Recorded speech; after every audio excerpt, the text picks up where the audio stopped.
स्वागत है तुहाडा क्रिएटिव माइंड यूट्यूब चैनल के उत्ते NTSC एग्जाम की फस्ट वीडियो आप अपलोड की सी एंड उस तो बाद आप सैकेंड वीडियो लैके आ रहे हैं। किसी कारण करके पहला PC ऑफ हो गया सी, जिस करके विचों ही आपां नूं वीडियो बंद करनी पई सी। बट आप सैकेंड वीडियो दे विच इस बाकी जो क्वेश्चन पेपर के क्वेश्चन रह गए उन्होंने कंप्लीट करांगे। उस तो पहला जेकर चैनल ते नवे हो तो चैनल नूं कर लो सबसक्राइब ते नाल दी नाल बैल आइकन ते क्लिक कर दिओ ताकि जदों भी मैं कोई नवी वीडियो अपलोड करूँगा तो तुहानूं मिल जाए उसका नोटिफिकेशन। एंड जेकर तुसी चैनल नूं सपोर्ट करना चाहुंदे हो तो तुसी जिथे अपने कोले लाइक का बटन होंदा उत्थे थैंक्स का बटन है, तुसी थैंक्स के बटन ते जाके चैनल नूं सपोर्ट कर सकते हो। एंड जेकर तुहानूं किसी भी तरह की कोई प्रॉब्लम आउंदी है तुसी कमेंट बॉक्स में टाइप कर सकते हो। एंड इस वीडियो दे विच आपां इस क्वेश्चन पेपर नूं कंप्लीट करने की कोशिश करांगे।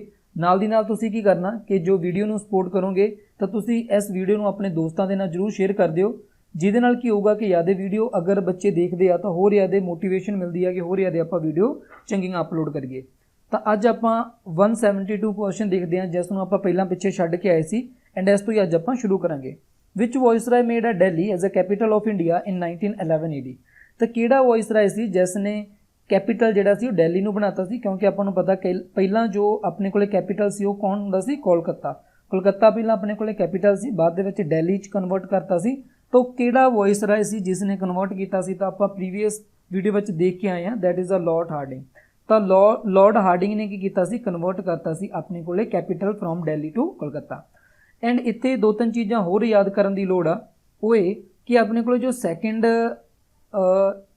Viceroy that is a lord William Bentinck. Lord William Bentinck दे भी एक कारण करके बहुत ही ज़्यादा चर्चा विच आ। उहदा रीजन की आ कि 1928 दे विच इहने एक लॉ पास किया सी, ठीक है।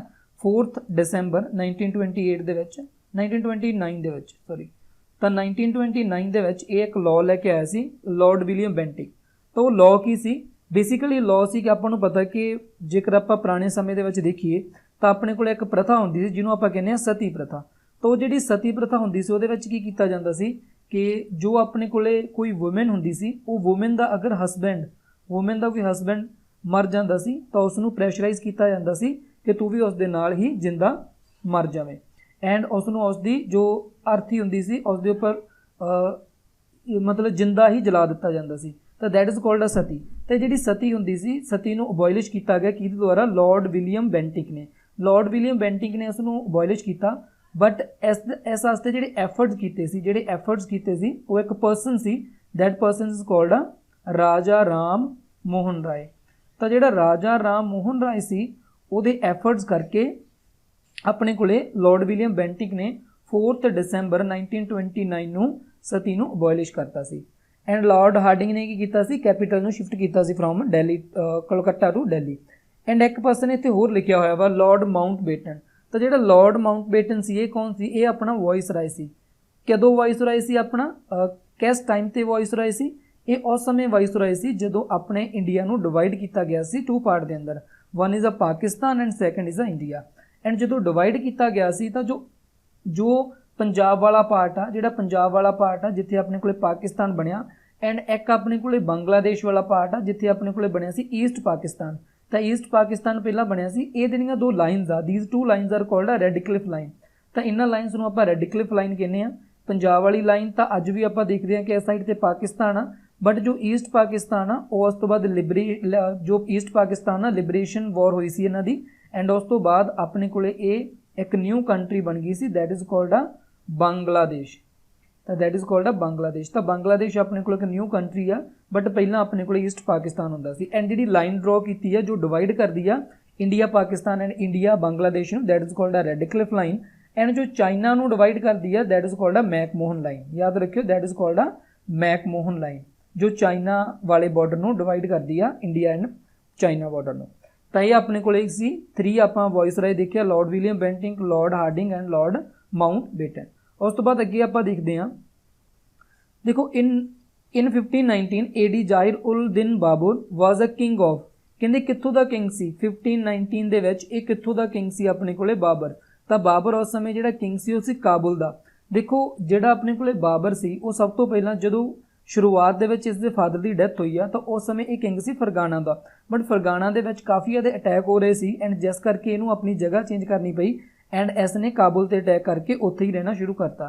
ਤਾਂ 1519 ਦੇ ਵਿੱਚ ਜਿਹੜਾ ਬਾਬਰ ਸੀ ਉਹ king C Kabul the. But ਇਸ ਤੋਂ ਬਾਅਦ ਆਪਾਂ ਦੇਖਾਂਗੇ ਕਿ ਜਿਹੜਾ ਬਾਬਰ ਆ ਉਸਨੇ 21 ਅਪ੍ਰੈਲ 1526 ਦੇ ਵਿੱਚ ਅਟੈਕ ਕੀਤਾ ਇੰਡੀਆ ਦੇ ਉੱਪਰ। ਇੰਡੀਆ ਦੇ ਵਿੱਚ ਉਸ ਸਮੇਂ ਜੋ ਐਂਪਰਰ ਸੀ ਦੈਟ ਇਜ਼ ਕਾਲਡ ਆ ਇਬਰਾਹਿਮ ਲੋਧੀ। ਤਾਂ ਉਸ ਸਮੇਂ ਇੰਡੀਆ ਦੇ ਅੰਦਰ ਆਪਣੇ ਕੋਲੇ ਇਬਰਾਹਿਮ ਲੋਧੀ ਸੀ। ਬਟ ਇਬਰਾਹਿਮ ਲੋਧੀ ਦਾ ਜਿਹੜਾ ਨੇਚਰ ਸੀ ਉਹ ਨੇਚਰ ਇਦਾਂ ਦਾ ਸੀ ਕਿ ਜਿਹੜੇ ਅਫਗਾਨ ਲੋਕ ਸੀ ਉਹਨੂੰ ਪਸੰਦ ਨਹੀਂ ਕਰਦੇ ਸੀ। ਉਸ ਤੋਂ ਬਾਅਦ ਜਿਹੜਾ ਦੌਲਤ ਖਾਨ ਲੋਧੀ ਹੋ ਗਿਆ ਉਹ ਵੀ ਉਸ ਨੂੰ ਪਸੰਦ ਨਹੀਂ ਕਰਦਾ ਸੀ, ਜਿਸ ਕਰਕੇ ਉਹਨਾਂ ਨੇ ਰਿਕੁਐਸਟ ਕੀਤੀ ਸੀ ਬਾਬਰ ਨੂੰ ਕਿ ਉਹ ਇੰਡੀਆ ਤੇ ਅਟੈਕ ਕਰ ਦੇਵੇ। ਤਾਂ ਇੰਡੀਆ ਤੇ ਅਟੈਕ ਕਰੂਗਾ ਤਾਂ ਉਹਦੇ ਨਾਲ ਕੀ ਹੋਊਗਾ ਕਿ ਬਾਬਰ ਜਿਹੜਾ ਇਬਰਾਹਿਮ ਲੋਧੀ ਆ ਉਸ ਨੂੰ ਗੱਦੀ ਤੋਂ ਲਾ ਦੂਗਾ। ਜੇਕਰ ਇਹ ਬੰਦਾ ਥਰੋਨ ਤੋਂ ਚਲਿਆ ਗਿਆ ਵਾਪਸ, ਇਸ ਬੰਦੇ ਨੂੰ ਥਰੋਨ ਤੋਂ ਰਿਮੂਵ ਕਰਤਾ, ਤਾਂ ਇਟ ਮੀਨਸ ਕਿ ਜੋ ਦੌਲਤ ਖਾਨ ਲੋਧੀ ਸੀ ਉਹ ਇਹ ਸੋਚਦਾ ਸੀ ਕਿ ਉਸ ਤੋਂ ਬਾਅਦ ਮੈਂ ਕਿੰਗ ਬਣ ਜਾਊਗਾ। ਪਰ ਇੱਦਾਂ ਹੋਇਆ ਨਹੀਂ। ਆਪਾਂ ਨੂੰ ਪਤਾ ਕਿ ਬਾਬਰ ਨੇ ਅਟੈਕ ਕੀਤਾ ਸੀ 21 ਅਪ੍ਰੈਲ 1529 ਦੇ ਵਿੱਚ। ਐਂਡ ਇਹ ਜਿਹੜੀ ਬੈਟਲ ਸੀ, ਇਹ ਬੈਟਲ ਦਾ ਨਾਂ ਕੀ ਸੀ ਆਪਣੇ ਕੋਲੇ? Battle of Panipat. ਯਾਦ ਰੱਖਿਓ, ਦੀ ਬੈਟਲ ਇਜ਼ ਕਾਲਡ ਆ battle of first battle of Panipat. ਤੇ ਆਪਣੇ ਕੋਲੇ first battle Panipat the C. And ਜਿਹੜੀ ਫਸਟ ਬੈਟਲ ਆਫ ਪਾਣੀਪਤ ਸੀ ਇਸ ਦੇ ਵਿੱਚ ਇੱਕ ਚੀਜ਼ ਹੋਰ ਯਾਦ ਰੱਖਿਓ, ਇਸ ਸਮੇਂ ਜਿਹੜੇ ਆਪਣੇ ਕੋਲੇ ਸ਼੍ਰੀ ਗੁਰੂ ਨਾਨਕ ਦੇਵ ਜੀ ਸੀ, ਸ਼੍ਰੀ ਗੁਰੂ ਨਾਨਕ ਦੇਵ ਜੀ, ਤਾਂ ਸ਼੍ਰੀ ਗੁਰੂ ਨਾਨਕ ਦੇਵ ਜੀ ਜਿਹੜੇ ਸੀ ਉਹਨਾਂ ਨੇ ਆਪਣੀ ਬਾਣੀ ਦੇ ਵਿੱਚ ਲਿਖਿਆ ਹੋਇਆ ਵਾ, ਏਤੀ ਮਾਰ ਪਈ ਕੁਰਲਾਨੇ ਤੈਂ ਕੀ ਦਰਦਨ ਆਇਆ। ਤੇ ਜਿਹੜੇ ਉਹਨਾਂ ਦੇ ਸ਼ਬਦ ਸੀ ਉਹ ਸ਼ਬਦ ਉਹਨਾਂ ਨੇ ਕਦੋਂ ਲਿਖੇ ਸੀ? ਉਹ ਸ਼ਬਦ ਉਹਨਾਂ ਨੇ ਇਸ ਸਮੇਂ ਹੀ ਲਿਖੇ ਸੀ ਜਦੋਂ ਬਾਬਰ ਨੇ ਪਾਣੀਪਤ ਦੀ ਜਿਹੜੀ ਲੜਾਈ ਹੋਈ ਸੀ ਉਸ ਟਾਈਮ ਦੇ ਉੱਪਰ ਬਾਬਰ ਨੇ ਜਦੋਂ ਅਟੈਕ ਕੀਤਾ ਸੀ ਇੰਡੀਆ ਤੇ। ਤਾਂ ਕਿਹੜੀ ਜਗ੍ਹਾ ਸੀ? ਉਹ ਜਿਹੜੀ ਜਗ੍ਹਾ ਸੀ ਦੈਟ ਇਜ਼ ਕਾਲਡ ਆ ਸਾਇਦਪੁਰ। ਸਾਇਦਪੁਰ ਦੇ ਵਿੱਚ ਸ਼੍ਰੀ ਗੁਰੂ ਨਾਨਕ ਦੇਵ ਜੀ ਨੂੰ ਬਾਬਰ ਨੇ ਕੀ ਕਰ ਲਿਆ ਸੀ? ਪ੍ਰਿਜ਼ਨਰ ਬਣਾ ਲਿਆ ਸੀ। ਐਂਡ ਉਸ ਸਮੇਂ ਜੋ ਇੰਨੇ ਕਿਆਦੇ ਅਤਿਆਚਾਰ ਕੀਤੇ, ਇੰਨੇ ਕਿਆਦੇ ਲੋਕਾਂ ਨੂੰ ਮਾਰਿਆ ਗਿਆ ਬਾਬਰ ਦੁਆਰਾ। ਤਾਂ ਗੁਰੂ ਨਾਨਕ ਦੇਵ ਜੀ ਦੇ ਸ਼ਬਦ ਜਿਹੜੇ ਉਸ ਸਮੇਂ ਆਪਾਂ ਬਾਣੀ ਵਿੱਚ ਪੜ੍ਹਦੇ ਹਾਂ, ਐਤੀ ਮਾਰ ਪਈ ਕੁਰਲਾਨੇ ਤੈਂ ਕੀ ਦਰਦ ਨਾ ਆਇਆ, ਤਾਂ ਉਹ ਸ਼ਬਦ ਇੱਥੇ ਹੀ ਉਹਨਾਂ ਦੁਆਰਾ ਲਿਖੇ ਗਏ ਸੀ। ਐਂਡ ਇੱਥੇ ਅੱਗੇ ਜੇਕਰ ਆਪਾਂ ਹੋਰ ਪੜ੍ਹੀਏ ਬਾਬਰ ਬਾਰੇ, ਤਾਂ ਜਿਹੜਾ ਬਾਬਰ ਸੀ ਉਹ ਜੇ ਆਪਾਂ ਦੇਖੀਏ, ਆਪਾਂ ਬਾਬਰ ਬਾਰੇ ਪੜ੍ਹਦੇ ਹਾਂ ਕਿ ਬਾਬਰ ਜਿਹੜਾ ਸੀ ਉਸਨੇ ਇੰਡੀਆ ਦੇ ਅੰਦਰ ਜਿਹੜੇ ਆਪਾਂ ਦੇਖਦੇ ਹਾਂ ਮੁਗਲਸ, ਤਾਂ ਇੰਡੀਆ ਦੇ ਅੰਦਰ ਜਿਹੜੇ ਮੁਗਲ ਸੀ, ਮੁਗਲਸ ਨੂੰ ਐਸਟੈਬਲਿਸ਼ ਕਰਨ ਦੇ ਵਿੱਚ ਵੀ ਬਾਬਰ ਦਾ ਹੀ ਮਤਲਬ ਹਿੱਸਾ ਸੀ, ਕਿਉਂਕਿ ਬਾਬਰ ਤੋਂ ਬਾਅਦ ਜਿਹੜਾ ਲੋਧੀ ਡਾਇਨੈਸਟੀ ਸੀ ਉਹ ਖਤਮ ਹੋ ਗਈ ਸੀ ਐਂਡ ਜਿਹੜੀ ਮੁਗਲ ਡਾਇਨੈਸਟੀ ਸੀ ਉਹ ਸਟਾਰਟ ਹੋ ਗਈ ਸੀ। ਐਂਡ ਜਿਹੜੀ ਮੁਗਲ ਡਾਇਨੈਸਟੀ ਆਪਾਂ ਨੂੰ ਪਤਾ ਔਰੰਗਜ਼ੇਬ ਦੀ ਡੈਥ ਕਦੋਂ ਹੋਈ? 1707 ਦੇ ਵਿੱਚ। 1707 ਤੱਕ ਜਿਹੜੀ ਮੁਗਲ ਡਾਇਨੈਸਟੀ ਸੀ ਬਹੁਤ ਹੀ ਜ਼ਿਆਦਾ ਪਾਵਰਫੁਲ ਸੀ। ਬਟ ਜਦੋਂ ਔਰੰਗਜ਼ੇਬ ਦੀ ਡੈਥ ਹੋ ਗਈ ਉਸ ਤੋਂ ਬਾਅਦ ਆਪਣੇ ਕੋਲ ਜਿਹੜੀ ਮੁਗਲ ਡਾਇਨੈਸਟੀ ਸੀ ਉਹ ਖਤਮ ਹੋਣੀ ਸਟਾਰਟ ਹੋ ਗਈ। ਐਂਡ ਉਸ ਤੋਂ ਬਾਅਦ ਜਿਹੜੇ ਆਪਣੇ ਕੋਲੇ ਬ੍ਰਿਟਿਸ਼ਰ ਲੋਕ ਸੀ, ਜਿਹੜੇ ਅੰਗਰੇਜ਼ ਸੀ, ਉਹਨਾਂ ਦੀ ਪਾਵਰ ਆਉਣੀ ਸਟਾਰਟ ਹੋ ਗਈ। ਅੱਗੇ ਜੇਕਰ ਆਪਾਂ ਦੇਖੀਏ ਨੈਕਸਟ ਇਜ਼ ਉਹਨਾਂ ਨੇ ਬੈਟਲ ਬਾਰੇ ਪੁੱਛਿਆ ਹੋਇਆ ਵਾ, ਕਹਿੰਦੇ ਵੈਨ ਦੀ ਬੈਟਲ ਵਾਜ਼ ਆ ਸੈਮੂਗੜ ਫੋਰਟ। ਜਿਹੜੀ ਆਪਣੇ ਕੋਲੇ ਸੈਮੂਗੜ ਦੀ ਬੈਟਲ ਸੀ ਉਹ ਕਹਿੰਦੇ ਕਦੋਂ ਫੋਰਟ ਕੀਤੀ ਗਈ ਸੀ? ਇਹ ਬੈਟਲ ਆਪਣੇ ਕੋਲੇ ਫੋਰਟ ਕੀਤੀ ਗਈ ਸੀ 1658 ਦੇ ਵਿੱਚ। ਇਹ ਬੈਟਲ ਹੈ ਕੀ ਸੀ ਅਸਲ ਦੇ ਵਿੱਚ? ਇਹ ਬੈਟਲ ਕੀ ਸੀ ਕਿ ਜਿਹੜਾ ਆਪਣੇ ਕੋਲੇ ਸ਼ਾਹਜਹਾਂ ਸੀ ਉਹਦੇ ਜਿਹੜੇ ਬੇਟੇ ਸੀ, ਜਦੋਂ ਸ਼ਾਹਜਹਾਂ ਦੀ ਡੈਥ ਹੋਈ ਤਾਂ ਉਸਦੇ ਜਿਹੜੇ ਬੇਟੇ ਸੀ ਉਹ ਕੌਣ ਸੀ ਆਪਣੇ ਕੋਲੇ? ਇੱਕ ਤਾਂ ਸੀ ਦਾਰਾ ਸਿੱਖੋ ਐਂਡ ਉਸ ਤੋਂ ਬਾਅਦ ਉਹਦਾ ਬ੍ਰਦਰ ਸੀ ਆਪਣੇ ਕੋਲੇ ਔਰੰਗਜ਼ੇਬ ਐਂਡ ਮੁਰਾਦ ਬਖਸ਼। ਤਾਂ ਇਹਨਾਂ ਦੇ ਵਿਚਕਾਰ ਬੈਟਲ ਹੋਈ ਜਦੋਂ ਆਪਣੇ ਕੋਲੇ ਸ਼ਾਹਜਹਾਂ ਦੀ ਡੈਥ ਹੋਈ ਸੀ। ਤਾਂ ਦਾਰਾ ਸਿੱਖੋ, ਔਰੰਗਜ਼ੇਬ ਐਂਡ ਮੁਰਾਦ ਬਖਸ਼ ਦੇ ਵਿਚਕਾਰ ਇੱਕ ਬੈਟਲ ਹੋਈ। ਇਹ ਬੈਟਲ ਦਾ ਮੇਨ ਪਰਪਸ ਇਹ ਸੀ ਕਿ ਕਿਹੜਾ ਬੰਦਾ ਥਰੋਨ ਤੇ ਬੈਠੂਗਾ, ਮਤਲਬ ਸ਼ਾਹਜਹਾਂ ਦੀ ਡੈਥ ਤੋਂ ਬਾਅਦ ਕੌਣ ਥਰੋਨ ਤੇ ਬੈਠੂਗਾ, ਤਾਂ ਉਹਨਾਂ ਦੇ ਵਿਚਕਾਰ ਇੱਕ ਬੈਟਲ ਹੋਈ। ਤਾਂ ਜਿਹੜੀ battle C that battle is called ਆ ਸਾਮੂਗੜ ਬੈਟਲ ਜਿਹੜੀ ਸੀ ਉਹ ਕਦੋਂ ਫੌਟ ਹੋਈ ਸੀ? 1658 ਦੇ ਵਿੱਚ। ਤਾਂ ਆਈ ਥਿੰਕ ਕਿ ਤੁਹਾਨੂੰ ਇਹ ਚੀਜ਼ ਇੱਥੋਂ ਸਮਝ ਲੱਗ ਗਈ ਹੋਊਗੀ। ਨੈਕਸਟ ਜੇਕਰ ਆਪਾਂ ਕੁਐਸਚਨ ਨੂੰ ਦੇਖੀਏ, ਨੈਕਸਟ ਆਪਣੇ ਕੋਲ ਕੀ ਆ? ਵਿਚ ਗੁਰੂ ਸਾਹਿਬ ਕੰਪੋਜ਼ ਦਾ ਥਿਟ ਬਾਣੀ। ਕਿਹੜੇ ਗੁਰੂ ਸਾਹਿਬ ਨੇ ਕੰਪੋਜ਼ ਕੀਤੀ ਸੀ? ਦੇਖੋ ਜੇਕਰ ਆਪਾਂ ਸ਼੍ਰੀ ਗੁਰੂ ਨਾਨਕ ਦੇਵ ਜੀ ਦੀਆਂ ਬਾਣੀਜ਼ ਬਾਰੇ ਦੇਖੀਏ ਤਾਂ ਉਹਨਾਂ ਦੇ ਵਿੱਚ ਆਪਣੇ ਕੋਲੇ ਬਾਣੀਜ਼ ਆਉਂਦੀਆਂ ਵਾ। ਇੱਕ ਤਾਂ ਆਉਂਦੀ ਆ ਵਾਰ ਮਲਹਾਰ ਉਸ ਤੋਂ ਬਾਅਦ ਆਪਣੇ ਕੋਲ ਆਉਂਦੀ ਆ ਵਾਰ ਮਾਝ, ਉਸ ਤੋਂ ਬਾਅਦ ਆਪਣੇ ਕੋਲ ਆਉਂਦੀ ਆ ਵਾਰ ਆਸਾ,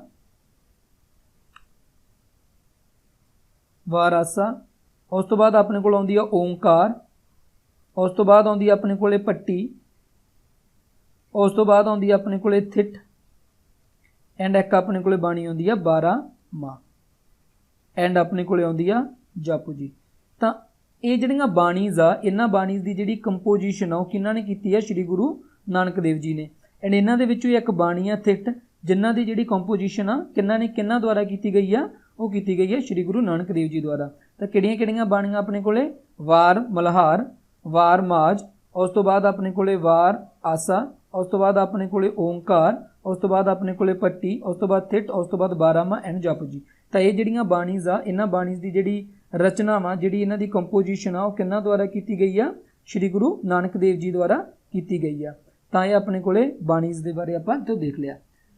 एंड इत्थे एक चीज़ आपां होर थोड़ा ध्यान दे नाल इत्थे देखांगे वो ये कि श्री गुरु नानक देव जी तो बिना बाकी गुरु साहिबान दीयां जिहड़ियां बाणी सी उन्हां नूं भी आपां नूं इत्थों देखना चाहिए कि उन्हां द्वारा किहड़ियां बाणी कंपोज कीतियां गईयां सी, बट वो आपां फिर अगे नैक्सट वीडियो विच देखांगे क्योंकि इत्थे अपने कोल थोड़ा टाइम घट आ, तो इस करके आपां नैक्सट जदों वीडियो अपलोड करांगे तो उस दे अंदर मैं पंजाब दी जिन्नी भी जीके होगी वो सारी जीके नूं उस दे अंदर कवर करने की कोशिश करूँगा। Which French troop land in Vietnam, तो कहते जिहड़े फ्रेंच ट्रूप सी उन्होंने वियतनाम अपने कोल कंट्री आ, तो वो कहते वियतनाम दे विच कदों वो गए सी, उत्थे कदों उन्होंने लैंड कीता सी, तो उन्होंने लैंड कीता सी अपने कोले 1858 दे विच। तां 1858 दे विच कदों कीता सी क्योंकि आपां नूं पता जिहड़ा फ्रेंच सी, फ्रेंच दे विच आपां नूं एक पर्सन बारे नॉलेज आ, दैट इज़ कॉल्ड आ नपोलीयन बोनाफाइड। तो नपोलीयन जिहड़ा सी उहने डिसीजन लिया सी कि वियतनाम के उपर अटैक किया जाए, तो जो उन्हें सोचा सी कि वियतनाम उपर अटैक किया जाए तो वो जिहड़ा अटैक होया सी वियतनाम के उपर वो 1858 दे विच होया सी। तां करके आपां कह दांगे कि जिहड़े फ्रेंच ट्रूप सीगे वो वियतनाम के उपर 1858 दे विच आए सी। एंड उस तो बाद नैक्सट जेकर आपां देखीए next question, print technology of China was bought to Italy by the great explorer. हुण एक चीज़ आपां ये याद करते हैं, देखो जिहड़ी प्रिंट टैक्नोलॉजी सी, प्रिंट दे विच जो आपां पेपर बनाउने आ, जो पेपर बनाउण दी टैक्नोलॉजी सी वो किहदे कोल सी, वो सब तो पहलां जिहड़ी टैक्नोलॉजी सी वो सिर्फ चाइना कोले सी।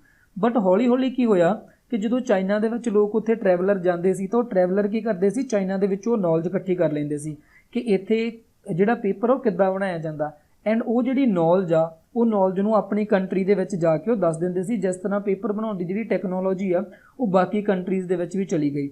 एंड इसे तरह वो कहते जी प्रिंट की टैक्नोलॉजी सी China was brought to Italy by the great explorer. तो कहते किहड़ा महान इहो जिहा बंदा सी जिन्हें चीन की जिहड़ी प्रिंट टैक्नोलॉजी सी वो इटली विच लैके आंदी, तो वो बंदे का नाम सी अपने कोले मार्को पोलो। तो मार्को पोलो की सी, मार्को पोलो ने जो प्रिंट की टैक्नोलॉजी सी उसनूं लैके गया हो, जिहड़ी प्रिंट की टैक्नोलॉजी सी उसनूं चाइना तो कित्थे लैके गया हो, इटली दे। इस तो बाद जेकर आपां नैक्सट देखिए 178,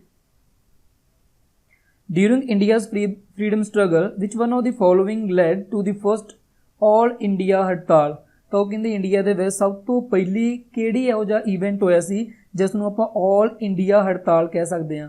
देखो प्रोटेस्ट अगेंस्ट जलियांवाला बाग मैसकेयर, जलियांवाला बाग का जो मैसकेयर होया सी एंड उस तो बाद कहते जिहड़ा प्रोटेस्ट होया सी कि वो ऑल इंडिया लैवल ते हड़ताल हुई सी। Protest against the Rowlatt Act, Rowlatt Act की सी, एक एक्ट बनाया गया सी जिहदे विच ये कहा गया सी कि जिहड़े परसन के उपर सस्पैक्शन सस्पीशियस परसन जां जिन्हां दे उपर सरकार नूं ये लगदा कि ये बंदे किसी भी वायलेंट एक्टिविटी दे विच शामिल आ, मतलब जो गौरमेंट दे अगेंस्ट आ, तां ब्रिटिशर लोग नूं ये लगदा सी, जिहड़े ब्रिटिशर पीपल सी उन्हां नूं ये लगदा सी भी जिहड़ा भी परसन साडे खिलाफ देश दे विच किसी भी तरह की कोई एक्टिविटी कर रहा तो उसनूं सीधा चक के जेल दे विच सैट दिता जाएगा, भावें उसके खिलाफ कोई भी अपने कोले सबूत ना होण, किसी भी टाइप के कोई भी अपने को एविडेंसिस ना होण, फिर भी उसनूं जेल दे विच एज अ प्रिजनर बना के रख दिता जाएगा। तो वो जिहड़ा एक्ट सी उहनूं कहंदे सी रॉयल टैक्ट। तो ये जिहड़ा एक्ट सी इहदा प्रोटेस्ट किया गया, की कहंदे ये प्रोटेस्ट जिहड़ा सी वो अपने कोले ऑल इंडिया हड़ताल सी। उस तो बाद महात्मा गांधी जो अरेस्ट होए सी कि वो अपने कोले महात्मा गांधी जो अरेस्ट होए सी कदों होए सी अपने कोले जिहड़ा चौरा चौरी ईवेंट होया सी उस तो बाद महात्मा गांधी अरेस्ट होए सी। एंड उस तो बाद कहते arrival of the Simon commission, Simon commission जो इंडिया दे विच आया कि कहते उस समय होया सी। आपां नूं पता साइमन कमीशन इंडिया दे विच जो आया उसका रीजन मेन की सी कि शायद 1827 दे विच आया सी, इसनूं एक बार चैक कर लिओ। तो जिहड़ा सॉरी 1927 दे अंदर आया सी। तो 1927 दे विच जिहड़ा साइमन कमीशन आया सी उस दे विच आपां नूं पता साइमन कमीशन दे विरोध करदा जो प्रोटेस्ट कीता सी उस दे विच अपने कोले लाला लाजपत राय जी उन्हां दी डैथ हो गई सी क्योंकि ब्रिटिशर ने बहुत ही लाठी चार्ज किया सी उन्हां दे उपर, आपां नूं उस बारे पता। तो साइमन कमीशन दे विच की सी, साइमन कमीशन दे विच सारे दे सारे ब्रिटिशर लोग सी एंड उन्हां दा मेन परपज़ ये सी कि इंडिया दे विच आके असीं ये पता करिए कि जिहड़े इंडिया दे लोग आ ਕਿ ਉਹ ਸਾਡੀ ਸਰਕਾਰ ਤੋਂ ਖੁਸ਼ ਆ ਕਿ ਨਹੀਂ। ਤਾਂ ਕਿਉਂਕਿ ਸਾਰੇ ਦੇ ਸਾਰੇ ਬ੍ਰਿਟਿਸ਼ਰ ਸੀ ਤਾਂ ਇੰਡੀਅਨਸ ਨੂੰ ਇਹ ਲੱਗਦਾ ਸੀ ਕਿ ਜੇ ਸਾਰੇ ਦੇ ਸਾਰੇ ਬ੍ਰਿਟਿਸ਼ਰ ਲੋਕ ਆ ਤਾਂ ਬ੍ਰਿਟਿਸ਼ਰ ਤਾਂ ਇਹੀ ਕਹਿਣਗੇ ਕਿ ਹਾਂ ਇੰਡੀਅਨ ਲੋਕ ਆ ਜਿਹੜੇ ਉਹ ਖੁਸ਼ ਆ ਬ੍ਰਿਟਿਸ਼ਰ ਤੋਂ। ਇਸ ਕਰਕੇ ਲੋਕਾਂ ਨੇ ਕੀ ਕੀਤਾ, ਉਹਨਾਂ ਦਾ ਵਿਰੋਧ ਕਰਨਾ, ਪ੍ਰੋਟੈਸਟ ਕਰਨਾ ਸਟਾਰਟ ਕਰਤਾ। ਤਾਂ ਇੱਕ ਸਾਈਮਨ ਕਮਿਸ਼ਨ ਹੋਇਆ ਸੀ। ਤਾਂ ਉਹ ਕਹਿੰਦੇ ਇਹਨਾਂ ਸਾਰਿਆਂ ਦੇ ਵਿੱਚੋਂ ਆਲ ਇੰਡੀਆ ਹੜਤਾਲ ਹੋਈ ਹੈ ਜਿਹੜੀ ਫਸਟ, ਉਹ ਕਦੋਂ ਹੋਈ? ਦੇਖੋ ਧਿਆਨ ਦੇ ਨਾਲ ਇੱਥੇ ਚੀਜ਼ਾਂ ਨੋਟ ਕਰਨ ਵਾਲੀਆਂ। ਜਿਹੜੀ protest against the Rowlatt Act, protest against ਦਾ ਰਾਇਲ ਟੈਕਟ ਕਦੋਂ ਹੋਇਆ ਸੀ ਆਪਣੇ ਕੋਲੇ? 1919 ਦੇ ਵਿੱਚ ਹੋਇਆ ਸੀ। 1919 ਦੇ ਵਿੱਚ ਜਿਹੜਾ ਪ੍ਰੋਟੈਸਟ ਹੋਇਆ ਸੀ ਆਪਣੇ ਕੋਲੇ ਰਾਇਲ ਟੈਕਟ ਦਾ, ਇਸ ਪ੍ਰੋਟੈਸਟ ਜਿਹੜਾ ਰਾਇਲ ਟੈਕਟ ਪਾਸ ਹੋਇਆ ਸੀ ਉਹਦੇ ਮੱਦੇਨਜ਼ਰ ਉਸ ਦੇ ਕਰਕੇ ਜਲਿਆਂਵਾਲਾ ਬਾਗ ਮੈਸਕਰ ਹੋਇਆ ਸੀ। ਸਭ ਤੋਂ ਪਹਿਲਾਂ ਆਪਣੇ ਕੋਲੇ ਰਾਇਲ ਟੈਕਟ ਪਾਸ ਹੋਇਆ। ਰਾਇਲ ਟੈਕਟ ਜਦੋਂ ਪਾਸ ਹੋ ਗਿਆ ਸੀ ਉਦੋਂ ਆਪਣੇ ਕੋਲੇ ਸੈਫੂਦੀਨ ਕਿਚਲੂ ਜਿਹੜਾ ਸੀ ਉਸ ਨੂੰ ਅਰੈਸਟ ਕਰ ਲਿਆ ਸੀ। ਐਂਡ ਉਸ ਨੂੰ ਅਰੈਸਟ ਕਰਨ ਤੋਂ ਬਾਅਦ ਹੀ ਆਪਣੇ ਕੋਲੇ ਜਲਿਆਂਵਾਲੇ ਬਾਗ ਦੇ ਵਿੱਚ ਲੋਕ ਇਕੱਠੇ ਹੋਣੇ ਸਟਾਰਟ ਹੋਏ ਸੀ। ਇਹਦਾ ਮਤਲਬ ਕਿ ਰਾਇਲ ਟੈਕਟ ਤਾਂ ਉਸ ਤੋਂ ਪਹਿਲਾਂ ਹੋਇਆ ਸੀ ਬਟ ਜਲਿਆਂਵਾਲਾ ਬਾਗ ਮੈਸਕਰ ਉਸ ਤੋਂ ਬਾਅਦ ਹੋਇਆ ਸੀ। ਐਂਡ ਮਹਾਤਮਾ ਗਾਂਧੀ ਦਾ ਜਿਹੜਾ ਐਂਟਰੀ ਆ ਉਹ ਤਾਂ ਆਪਣੇ ਕੋਲੇ ਉਸ ਤੋਂ ਬਾਅਦ ਆਉਂਦੀ ਆ। ਕਾਹਤੋਂ? ਕਿਉਂਕਿ ਮਹਾਤਮਾ ਗਾਂਧੀ ਨੇ ਜਿਹੜੇ ਸਵਦੇਸ਼ ਉਸ ਤੋਂ ਬਾਅਦ ਜਿਹੜੇ ਆਪਣੇ ਅੰਦੋਲਨ ਚਲਾਇਆ, ਬਾਈਕਾਟ ਦਾ ਅੰਦੋਲਨ ਚਲਾਇਆ, ਜਾਂ ਆਪਣੇ ਕੋਲ ਜਿਹੜਾ ਚੌਰਾ ਚੌਰੀ ਈਵੈਂਟ ਆ, ਚੌਰਾ ਚੌਰੀ ਈਵੈਂਟ ਆਪਣੇ ਕੋਲੇ ਕਦੋਂ ਆਉਂਦਾ? 1922 ਦੇ ਵਿੱਚ ਆਉਂਦਾ। ਉਸ ਸਮੇਂ ਮਹਾਤਮਾ ਗਾਂਧੀ ਅਰੈਸਟ ਹੋਏ ਸੀ ਬਟ ਇਹ ਆਪਣੇ ਕੋਲੇ 1919 ਦੇ ਵਿੱਚ ਹੀ ਸਟਾਰਟ ਹੋ ਗਿਆ ਸੀ। ਐਂਡ ਜਿਹੜਾ ਸਾਈਮਨ ਕਮਿਸ਼ਨ ਆ ਉਹ ਕਦੋਂ ਆਉਂਦਾ? ਆਪਣੇ ਕੋਲੇ 1927 ਦੇ ਵਿੱਚ ਆਉਂਦਾ। ਤਾਂ ਸਾਰਿਆਂ ਤੋਂ ਪਹਿਲਾਂ ਜੇਕਰ ਆਪਾਂ ਦੇਖੀਏ ਫਸਟ ਜਿਹੜੀ ਹੜਤਾਲ ਆ ਆਲ ਇੰਡੀਆ, ਕਿਉਂਕਿ ਉਹਨੇ ਫਸਟ ਕਿਹਾ, ਫਸਟ ਆਲ ਇੰਡੀਆ ਹੜਤਾਲ ਕਿਹੜੀ ਹੋਈ ਫਿਰ ਆਪਣੇ ਕੋਲੇ? Protest against the Rowlatt Act. ਤਾਂ ਜਿਹੜਾ ਰਾਇਲ ਟੈਕਟ ਦੇ ਅਗੇਂਸਟ ਪ੍ਰੋਟੈਸਟ ਹੋਇਆ ਸੀ ਉਹ ਆਪਣੇ ਕੋਲੇ ਫਸਟ ਹੋਇਆ ਸੀ। ਕਾਹਤੋਂ? ਕਿਉਂਕਿ ਜਲਿਆਂਵਾਲਾ ਜਿਹੜਾ ਮੈਸਕਰ ਹੋਇਆ ਸੀ ਉਹ ਰਾਇਲ ਟੈਕਟ ਤੋਂ ਬਾਅਦ ਹੋਇਆ ਸੀ। ਰਾਇਲ ਟੈਕਟ ਜਿਹੜਾ ਜਦੋਂ ਪਾਸ ਹੋ ਗਿਆ ਸੀ, ਸੈਫੂਦੀਨ ਕਿਚਲੂ ਨੂੰ ਜਦੋਂ ਅਰੈਸਟ ਕਰ ਲਿਆ ਸੀ ਤਾਂ ਉਸ ਦੇ ਪ੍ਰੋਟੈਸਟ ਦੇ ਅਗੇਂਸਟ ਹੀ ਇਹਨਾਂ ਜਲਿਆਂਵਾਲੇ ਬਾਗ ਦੇ ਵਿੱਚ ਲੋਕ ਇਕੱਠੇ ਹੋਣੇ ਸਟਾਰਟ ਹੋਏ ਸੀ ਕਿਉਂਕਿ ਰਾਇਲ ਟੈਕਟ ਪਾਸ ਕਰਤਾ ਸੀ। ਉਸ ਨੂੰ ਸਾਰੇ ਮੰਨਦੇ ਸੀ ਕਿ ਇਹ ਗਲਤ ਕਾਨੂੰਨ ਆ। ਮਹਾਤਮਾ ਗਾਂਧੀ ਦੀ ਜਿਹੜੀ ਗ੍ਰਿਫਤਾਰੀ ਹੋਈ ਸੀ ਉਹ ਆਪਣੇ ਕੋਲੇ 1922 ਚੌਰਾ ਚੌਰੀ ਈਵੈਂਟ ਤੋਂ ਬਾਅਦ ਦੀ ਗੱਲ ਆ। ਐਂਡ ਆਪਣੇ ਕੋਲੇ ਸਾਈਮਨ ਕਮਿਸ਼ਨ ਕਦੋਂ ਆਇਆ ਸੀ? ਉਹ 1927 ਦੀ ਗੱਲ ਆ। ਤਾਂ ਉਹ ਆਪਣੇ ਕੋਲੇ ਬਾਅਦ ਦੀ ਈਵੈਂਟ ਆ ਬਟ ਆਪਣੇ ਕੋਲੇ ਰਾਇਲ ਟੈਕਟ ਆ ਜਿਹੜਾ ਉਹ 1919 ਦੇ ਵਿੱਚ ਪਾਸ ਹੋਇਆ ਸੀ। 1919 ਦੇ ਵਿੱਚ ਹੀ ਆਪਣੇ ਕੋਲੇ ਜਲਿਆਂਵਾਲਾ ਹੋਇਆ ਸੀ ਬਟ ਜਲਿਆਂਵਾਲਾ ਉਸ ਤੋਂ ਬਾਅਦ ਸੀ। ਐਂਡ ਇਹ ਇੱਥੇ ਆਨਸਰ ਆਪਣੇ ਕੋਲੇ ਕੀ ਆਊਗਾ? Rowlatt Act. ਉਸ ਤੋਂ ਬਾਅਦ ਜੇਕਰ ਆਪਾਂ ਅੱਗੇ ਦੇਖੀਏ, ਨੈਕਸਟ ਦੇਖੀਏ, on January 21, 1930 Mahatma Gandhi sent a letter to a viceroy Irwin stating dash demand. ਤਾਂ ਕਹਿੰਦੇ ਜਿਹੜਾ ਮਹਾਤਮਾ ਗਾਂਧੀ ਨੇ ਇਰਵਨ ਕੌਣ ਸੀ ਉਸ ਸਮੇਂ? ਜਿਹੜਾ ਇਰਵਨ ਸੀ ਆਪਣੇ ਕੋਲੇ ਵਾਇਸਰॉय ਆਫ ਇੰਡੀਆ ਸੀ। ਐਂਡ ਇਰਵਨ ਦੇ ਅੱਗੇ ਮਹਾਤਮਾ ਗਾਂਧੀ ਨੇ ਡਿਮਾਂਡਸ ਰੱਖੀਆਂ ਸੀ। ਤਾਂ ਉਹ ਕਹਿੰਦੇ ਟੋਟਲ ਕਿੰਨੀਆਂ ਡਿਮਾਂਡ ਸੀ? ਤਾਂ ਉਹ ਟੋਟਲ ਆਪਣੇ ਕੋਲੇ ਕਿੰਨੀਆਂ ਡਿਮਾਂਡ ਸੀ? 11 ਡਿਮਾਂਡ ਸੀ। ਤਾਂ 11 ਡਿਮਾਂਡਸ ਰੱਖੀਆਂ ਸੀ ਜਿਹਦੇ ਵਿੱਚ ਉਹਨਾਂ ਨੇ ਇਹ ਵੀ ਕਿਹਾ ਸੀ ਕਿ ਜਿਹੜੇ ਪੋਲੀਟੀਕਲ ਪ੍ਰਿਜ਼ਨਰ ਆ ਉਹਨਾਂ ਨੂੰ ਛੱਡ ਦਿੱਤਾ ਜਾਵੇ। ਪੋਲੀਟੀਕਲ ਪ੍ਰਿਜ਼ਨਰ ਕਿਹੜੇ ਹੁੰਦੇ ਆ? ਜਿਨ੍ਹਾਂ ਨੇ ਕਿਸੇ ਵੀ ਤਰ੍ਹਾਂ ਦੀ ਕੋਈ ਵਾਇਲੈਂਟ ਐਕਟੀਵਿਟੀ ਨਹੀਂ ਕੀਤੀ। ਤਾਂ ਇੱਥੇ ਇਸ ਹੀ ਸਮਝੌਤੇ ਦੇ ਕਰਕੇ ਇਰਵਨ ਜੋ ਆਪਣੇ ਕੋਲੇ ਇਹਨਾਂ ਦੇ ਵਿੱਚ ਇੱਕ ਪੈਕਟ ਹੋਇਆ ਸੀ, ਇਰਵਨ ਪੈਕਟ ਵੀ ਇਹਨੂੰ ਕਿਹਾ ਜਾਂਦਾ, ਉਹ ਪੈਕਟ ਜਿਹੜਾ ਹੋਇਆ ਸੀ ਉਹਦੇ ਕਰਕੇ ਹੀ ਮਹਾਤਮਾ ਗਾਂਧੀ ਨੂੰ ਕ੍ਰਿਟੀਸਾਈਜ਼ ਕੀਤਾ ਜਾਂਦਾ ਕਿ ਇਹਨਾਂ ਨੇ ਜੋ ਭਗਤ ਸਿੰਘ ਸੀ ਉਸ ਸਮੇਂ ਉਹਨਾਂ ਨੂੰ ਕਾਹਤੋਂ ਨਹੀਂ ਰਿਲੀਜ਼ ਕਰਾਇਆ। ਕਿਉਂਕਿ ਭਗਤ ਸਿੰਘ ਨੂੰ ਜੋ ਅੰਗਰੇਜ਼ ਸਰਕਾਰ ਸੀ, ਜੋ ਬ੍ਰਿਟਿਸ਼ਰ ਗੌਰਮੈਂਟ ਸੀ, ਉਹ ਪੋਲੀਟੀਕਲ ਪ੍ਰਿਜ਼ਨਰ ਨਹੀਂ ਮੰਨਦੇ ਸੀ। ਕਾਹਤੋਂ? ਕਿਉਂਕਿ ਉਹਨਾਂ ਨੇ ਵਾਇਲੈਂਟ ਐਕਟੀਵਿਟੀ ਦੇ ਵਿੱਚ ਪਾਰਟਿਸਿਪੇਟ ਕੀਤਾ ਸੀ। ਉਹਨਾਂ ਨੇ ਸੈਂਡਰਸ ਨੂੰ ਮਾਰਿਆ ਸੀ ਐਂਡ ਉਸ ਤੋਂ ਬਾਅਦ ਉਹਨਾਂ ਨੇ ਅਸੈਂਬਲੀ ਦੇ ਵਿੱਚ ਬੰਬ ਵੀ ਸੁੱਟਿਆ ਸੀ ਜਿਹਦੇ ਕਰਕੇ ਉਹਨਾਂ ਨੂੰ ਮੰਨਿਆ ਜਾਂਦਾ ਸੀ ਕਿ ਉਹਨਾਂ ਨੇ ਵਾਇਲੈਂਟ ਐਕਟੀਵਿਟੀ ਦੇ ਵਿੱਚ ਪਾਰਟਿਸਿਪੇਟ ਕੀਤਾ ਐਂਡ ਉਹਨਾਂ ਨੂੰ ਰਿਲੀਜ਼ ਨਹੀਂ ਕੀਤਾ ਜਾਊਗਾ। ਤਾਂ ਇਸ ਕਰਕੇ 31 ਜਨਵਰੀ 1930 ਦੇ ਵਿੱਚ ਭਾਵੇਂ 31 ਜਨਵਰੀ 1930 ਦੇ ਵਿੱਚ ਭਾਵੇਂ ਮਹਾਤਮਾ ਗਾਂਧੀ ਐਂਡ ਇਰਵਨ ਦੇ ਵਿਚਕਾਰ ਪੈਕਟ ਸਾਈਨ ਹੋ ਗਿਆ ਸੀ ਬਟ ਫਿਰ ਵੀ ਭਗਤ ਸਿੰਘ ਨੂੰ ਉੱਥੋਂ ਰਿਲੀਜ਼ ਨਹੀਂ ਕੀਤਾ ਗਿਆ ਸੀ। ਭਗਤ ਸਿੰਘ, ਰਾਜਗੁਰੂ ਐਂਡ ਸੁਖਦੇਵ ਐਂਡ 23 ਮਾਰਚ ਨੂੰ ਉਹਨਾਂ ਨੂੰ ਫਾਂਸੀ ਦੀ ਸਜ਼ਾ ਦੇਤੀ ਸੀ। ਤਾਂ ਇਸ ਕਰਕੇ ਉਹਨਾਂ ਨੂੰ ਥੋੜਾ ਕ੍ਰਿਟੀਸਾਈਜ਼ ਵੀ ਕੀਤਾ ਜਾਂਦਾ ਕਿ ਉਹਨਾਂ ਨੇ ਭਗਤ ਸਿੰਘ ਨੂੰ ਉੱਥੋਂ ਕਾਹਤੋਂ ਨਹੀਂ ਬਚਾਇਆ। ਨੈਕਸਟ ਜੇਕਰ ਦੇਖੀਏ, nationalism aligned with the factor led Europe to disaster in 1940। ਤਾਂ ਉਹ ਕਹਿੰਦੇ ਵੀ ਜਿਹੜਾ ਨੈਸ਼ਨਲਿਜ਼ਮ ਆ, ਨੈਸ਼ਨਲਿਜ਼ਮ ਦਾ ਅਲਾਈਨਮੈਂਟ ਸੀ, ਅਲਾਈਨ ਦਾ ਮਤਲਬ ਇਕੱਠੇ ਹੋ ਗਏ ਸੀ, ਉਹ ਯੂਰਪ ਦੇ ਵਿੱਚ ਡਿਜ਼ਾਸਟਰ ਆਇਆ 1940 ਦੇ ਵਿੱਚ। ਉਹਦਾ ਰੀਜ਼ਨ ਕੀ ਸੀ? ਤਾਂ ਉਹਦਾ ਰੀਜ਼ਨ ਆਪਣੇ ਕੋਲੇ ਕੀ ਸੀ? ਇੰਫੀਰੀਅਲਿਜ਼ਮ ਸੀ। ਇੰਫੀਰੀਅਲਿਜ਼ਮ ਦਾ ਮਤਲਬ ਕੀ ਆ ਕਿ ਜਿਹੜੇ ਉੱਥੋਂ ਦੇ ਲੋਕ ਸੀ ਉਹ ਜਿਵੇਂ ਆਪਾਂ ਕਹਿ ਦਈਏ ਕਿ ਕਿੰਗਵਾਦੀ, ਤਾਂ ਲੋਕ ਜਿਵੇਂ ਕਹਿ ਦਈਏ ਵੀ ਉੱਥੇ ਇੱਕ ਕਿੰਗ ਹੋਵੇ, ਠੀਕ ਆ। ਤਾਂ ਉਹ ਕਿੰਗ ਦੇ ਕਰਕੇ ਜਿਹੜਾ ਆਪਣੇ ਕੋਲੇ ਰਾਸ਼ਟਰਵਾਦ ਗੱਠਜੋੜ ਸੀ 1940 ਦੇ ਵਿੱਚ ਜਿਹੜਾ ਬਣਿਆ ਸੀ ਉਹ ਤਬਾਹੀ ਦਾ ਕਾਰਨ ਬਣਿਆ। ਸਮਾਜਵਾਦ, ਜਿਹਨੂੰ ਆਪਾਂ ਪੰਜਾਬੀ ਦੇ ਵਿੱਚ ਸਮਰਾਜਵਾਦ, ਸਮਰਾਜਵਾਦ ਦਾ ਮਤਲਬ ਹੁੰਦਾ ਕਿ ਕਿੰਗਸ਼ਿਪ, ਠੀਕ ਆ। When did a Shiromani Gurdwara Prabandhak Committee be in existence. Shiromani Gurdwara Prabandhak Committee ਆ ਜਿਹੜੀ ਉਹ ਕਦੋਂ ਬਣੀ ਸੀ? ਸ਼੍ਰੋਮਣੀ ਗੁਰਦੁਆਰਾ ਪ੍ਰਬੰਧਕ ਕਮੇਟੀ ਬਣੀ ਸੀ 16 ਨਵੰਬਰ 1920 ਦੇ ਵਿੱਚ। ਤਾਂ ਸ਼੍ਰੋਮਣੀ ਗੁਰਦੁਆਰਾ ਪ੍ਰਬੰਧਕ ਕਮੇਟੀ ਬਣਨ ਦਾ ਮੇਨ ਪਰਪਸ ਕੀ ਸੀ? ਮੇਨ ਪਰਪਸ ਇਹ ਸੀ ਕਿ ਜਿਹੜੇ ਗੁਰਦੁਆਰਾ ਸਾਹਿਬ ਸੀ ਉਸ ਸਮੇਂ ਉਹਨਾਂ ਦੇ ਉੱਪਰ ਜਿਹੜੇ ਬ੍ਰਿਟਿਸ਼ਰ ਲੋਕ ਸੀ ਉਹਨਾਂ ਨੇ ਕਿਹਨਾਂ ਨੂੰ ਬਿਠਾਇਆ ਹੋਇਆ ਸੀ? ਮਹੰਤਸ ਨੂੰ ਬਿਠਾਇਆ ਹੋਇਆ ਸੀ। एंड ਜਿਹੜੇ ਮਹੰਸ ਹੁੰਦੇ ਸੀਗੇ ਇਹ ਗੁਰਦੁਆਰਾ ਸਾਹਿਬ ਦੇ ਵਿੱਚ ਬੈਠ ਕੇ ਸ਼ਰਾਬ ਪੀਂਦੇ ਹੁੰਦੇ ਸੀ ਐਂਡ ਇਹ ਗੁਰਦੁਆਰਾ ਸਾਹਿਬ ਦੀ ਜਿਹੜੀ ਸਹੀ ਤਰੀਕੇ ਦੇ ਨਾਲ ਪ੍ਰਬੰਧ ਵੀ ਨਹੀਂ ਕਰਦੇ ਸੀ। ਇਸ ਕਰਕੇ ਬਹੁਤ ਹੀ ਜ਼ਿਆਦਾ ਐਜੀਟੇਸ਼ਨ ਹੋਇਆ, ਜਿਹਦੇ ਵਿੱਚ ਆਪਾਂ ਕਾਫੀ ਜ਼ਿਆਦਾ ਮੋਰਚੇ ਪੜ੍ਹੇ ਹੋਏ ਆ। ਚਾਬੀਆਂ ਦਾ ਮੋਰਚੇ ਬਾਰੇ ਆਪਾਂ ਕਾਫੀ ਜ਼ਿਆਦਾ ਪੜ੍ਹਿਆ ਹੋਇਆ ਵਾ। ਐਂਡ ਉਹ ਸਾਰੇ ਮੋਰਚਿਆਂ ਤੋਂ ਬਾਅਦ ਜਦੋਂ ਬ੍ਰਿਟਿਸ਼ ਗੌਰਮੈਂਟ ਨੂੰ ਪਤਾ ਲੱਗ ਗਿਆ ਕਿ ਹੁਣ ਸਾਥੋਂ ਇਹ ਕੰਟਰੋਲ ਦੇ ਵਿੱਚ ਨਹੀਂ ਆਉਣਗੇ ਪੰਜਾਬ ਦੇ ਲੋਕ, ਤਾਂ ਉਹਨਾਂ ਨੇ ਕੀ ਕੀਤਾ, ਗੁਰਦੁਆਰਾ ਪ੍ਰਬੰਧਕ ਕਮੇਟੀ ਆ ਜਿਹੜੀ ਉਸ ਨੂੰ ਸਟੈਬਲਿਸ਼ ਕੀਤਾ। ਐਂਡ ਉਹ ਸਟੈਬਲਿਸ਼ ਹੋਈ ਸੀ ਆਪਣੇ ਕੋਲੇ 16 ਨਵੰਬਰ 1920 ਦੇ ਵਿੱਚ। ਤਾਂ ਇਹ ਯਾਦ ਰੱਖਿਓ। ਇਨ ਵਿਚ ਈਅਰ ਨੇਤਾ ਜੀ ਸੁਭਾਸ਼ ਚੰਦਰ ਬੋਸ ਪਾਸਡ। ਤਾਂ ਜਿਹੜੇ ਆਪਣੇ ਕੋਲੇ ਨੇਤਾ ਜੀ ਸੁਭਾਸ਼ ਚੰਦਰ ਬੋਸ ਆ, ਜਿਵੇਂ ਹੁਣ ਆਪਣੇ ਕੋਲੇ ਐਗਜ਼ਾਮ ਹੁੰਦਾ IAS ਦਾ ਐਗਜ਼ਾਮ ਆਪਾਂ ਕਹਿੰਦੇ ਆ, ਐਂਡ ਸਿਮਿਲਰਲੀ ਉਸ ਸਮੇਂ ਜਦੋਂ ਆਪਾਂ ਬ੍ਰਿਟਿਸ਼ਰ ਦਾ ਆਪਣੇ ਕੰਟਰੀ ਦੇ ਉੱਪਰ ਰਾਜ ਸੀ, ਉਸ ਸਮੇਂ ਆਪਣੇ ਕੋਲੇ ICS ਦਾ ਐਗਜ਼ਾਮ ਹੁੰਦਾ ਸੀ, ਇੰਡੀਅਨ ਸਿਵਲ ਸਰਵਿਸਿਜ਼ ਦਾ। ਐਂਡ ਉਹ ਜਿਹੜਾ ਐਗਜ਼ਾਮ ਸੀ ਉਹ ਆਪਣੇ ਜੋ ਨੇਤਾ ਜੀ ਸੁਭਾਸ਼ ਚੰਦਰ ਬੋਸ ਸੀ ਉਹਨਾਂ ਨੇ ਪਾਸ ਕੀਤਾ ਸੀ। ਤਾਂ ਉਹ ਕਹਿੰਦੇ ਕਿਹੜੇ ਈਅਰ ਦੇ ਵਿੱਚ ਉਹਨਾਂ ਨੇ ਪਾਸ ਕੀਤਾ ਸੀ, ਤਾਂ ਉਹਨਾਂ ਨੇ ਪਾਸ ਕੀਤਾ ਸੀ 1920 ਦੇ ਵਿੱਚ। ਉਸ ਤੋਂ ਬਾਅਦ ਦੀ constitution of India was in force. ਜਿਹੜਾ ਕਨਸਟੀਟਿਊਸ਼ਨ ਆਫ ਇੰਡੀਆ ਉਹ ਕਦੋਂ ਇਨਫੋਰਸ ਹੋਇਆ ਸੀ? ਕਨਸਟੀਟਿਊਸ਼ਨ ਆਫ ਇੰਡੀਆ ਆਪਣੇ ਕੋਲੇ ਕਦੋਂ ਇਨਫੋਰਸ ਹੋਇਆ ਸੀ? 26 ਜਨਵਰੀ 1950। ਐਂਡ ਇਹ 1950 26 ਜਨਵਰੀ ਨੂੰ ਇਸ ਕਰਕੇ ਆਪਾਂ ਕੀ ਕਹਿ ਦਿੰਦੇ ਆ, ਰਿਪਬਲਿਕ ਡੇ ਕਹਿੰਦੇ ਆ। ਰਿਪਬਲਿਕ ਡੇ ਕਦੋਂ ਕਹਿੰਦੇ ਆ? ਕਿਉਂਕਿ ਰਿਪਬਲਿਕ ਡੇ, ਤਾਂ ਰਿਪਬਲਿਕ ਡੇ ਕਦੋਂ ਕਹਿੰਦੇ ਆ? ਕਿਉਂਕਿ ਰਿਪਬਲਿਕ ਕੰਟਰੀ ਉਹ ਕੰਟਰੀ ਹੁੰਦੀ ਆ ਜਿਹੜੀ ਕੰਟਰੀ ਦੇ ਵਿੱਚ ਉੱਥੋਂ ਦਾ ਜਿਹੜਾ ਹੈੱਡ ਹੋਵੇ, ਕੰਟਰੀ ਦਾ ਜਿਹੜਾ ਹੈੱਡ ਹੋਵੇ ਉਹ ਆਪਾਂ ਵੋਟਾਂ ਪਾ ਕੇ ਚੁਣੀਏ, ਵੋਟਸ ਦੇ ਥਰੂ ਇਲੈਕਟ ਕੀਤਾ ਜਾਵੇ, ਤਾਂ ਉਹ ਕੰਟਰੀ ਨੂੰ ਆਪਾਂ ਰਿਪਬਲਿਕ ਕੰਟਰੀ ਕਹਿੰਦੇ ਆ।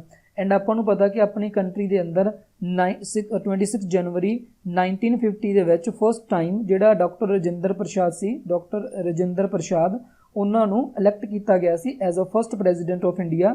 ਤਾਂ ਕਰਕੇ ਉਸ ਦਿਨ ਤੋਂ ਬਾਅਦ ਜਿਹੜੀ ਆਪਣੀ ਕੰਟਰੀ ਸੀ ਉਹ ਰਿਪਬਲਿਕ ਕੰਟਰੀ ਹੋ ਗਈ। ਐਂਡ ਜਿਹੜਾ ਡੇ ਸੀ ਇਹ ਡੇ ਨੂੰ ਆਪਾਂ ਕਹਿਣ ਲੱਗੇ ਰਿਪਬਲਿਕ ਡੇ। ਬਟ ਇੱਕ ਡੇਟ ਹੋਰ ਯਾਦ ਰੱਖਿਓ, ਉਹ ਹੈਗਾ ਆਪਣੇ ਕੋਲ 26 ਨਵੰਬਰ 1949। 26 ਨਵੰਬਰ 1949 ਨੂੰ ਆਪਣਾ ਜਿਹੜਾ ਲਾਅ ਸੀ, ਆਪਣਾ ਜਿਹੜਾ ਕਨਸਟੀਟਿਊਸ਼ਨ ਸੀ ਉਹਨੂੰ ਆਪਾਂ ਅਡੋਪਟ ਕਰ ਲਿਆ ਸੀ। ਤਾਂ 26 ਨਵੰਬਰ 1949 ਨੂੰ ਆਪਾਂ ਆਪਣੇ ਕਨਸਟੀਟਿਊਸ਼ਨ ਨੂੰ ਅਡੋਪਟ ਕਰ ਲਿਆ ਸੀ। ਬਟ ਫੋਰਸ ਵਿੱਚ ਕਦੋਂ ਆਇਆ? 26 ਜਨਵਰੀ 1950। ਹੁਣ ਤੁਹਾਡੇ ਮਨ ਦੇ ਵਿੱਚ ਇਹ ਹੋਊਗਾ ਕਿ ਜਦੋਂ ਆਪਣਾ ਕਨਸਟੀਟਿਊਸ਼ਨ 26 ਨਵੰਬਰ 1949 ਨੂੰ ਤਿਆਰ ਹੋ ਗਿਆ ਸੀ ਪੂਰਾ, ਤਾਂ ਫਿਰ ਇੰਨਾ ਟਾਈਮ ਕਾਹਤੋਂ ਵੇਟ ਕੀਤੀ ਕਿ 26 ਜਨਵਰੀ 1950 ਨੂੰ ਉਸ ਨੂੰ ਇਨਫੋਰਸ ਦੇ ਵਿੱਚ ਲਿਆਂਦਾ ਗਿਆ? ਤਾਂ ਉਸ ਦਾ ਮੇਨ ਰੀਜ਼ਨ ਇਹ ਆ ਕਿ ਜੋ ਆਪਣੇ ਕੋਲੇ ਡੇਟ ਆ 26 ਜਨਵਰੀ ਅਸਲ ਦੇ ਵਿੱਚ ਇੱਕ ਇੰਪੋਰਟੈਂਟ ਡੇਟ ਆ। ਕਾਹਤੋਂ?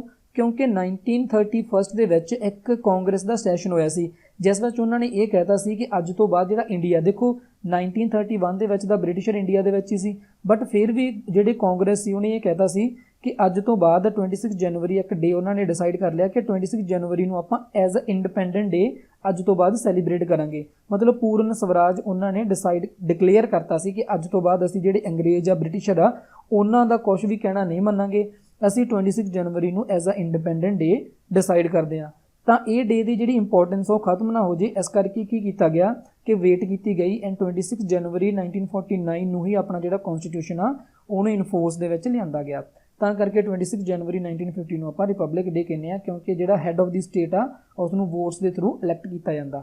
ਤਾਂ ਬਾਕੀ ਜਿਵੇਂ ਆਪਾਂ ਹੋਰ ਕੰਟਰੀਜ਼ ਨੂੰ ਦੇਖੀਏ, ਜਿਵੇਂ ਆਪਾਂ ਬ੍ਰਿਟੇਨ ਨੂੰ ਦੇਖੀਏ, ਤਾਂ ਉਹਦੇ ਅੰਦਰ ਹੈੱਡ ਆਫ ਸਟੇਟ ਉਹਨਾਂ ਦੀ ਕੁਈਨ ਹੁੰਦੀ ਆ, ਜਿਹੜੀ ਆਪਣੇ ਕੋਲੇ ਮੋਨਾਰਕ ਆ ਐਂਡ ਉਹਨੂੰ ਵੋਟਸ ਨਾਲ ਇਲੈਕਟ ਨਹੀਂ ਕੀਤਾ ਜਾਂਦਾ।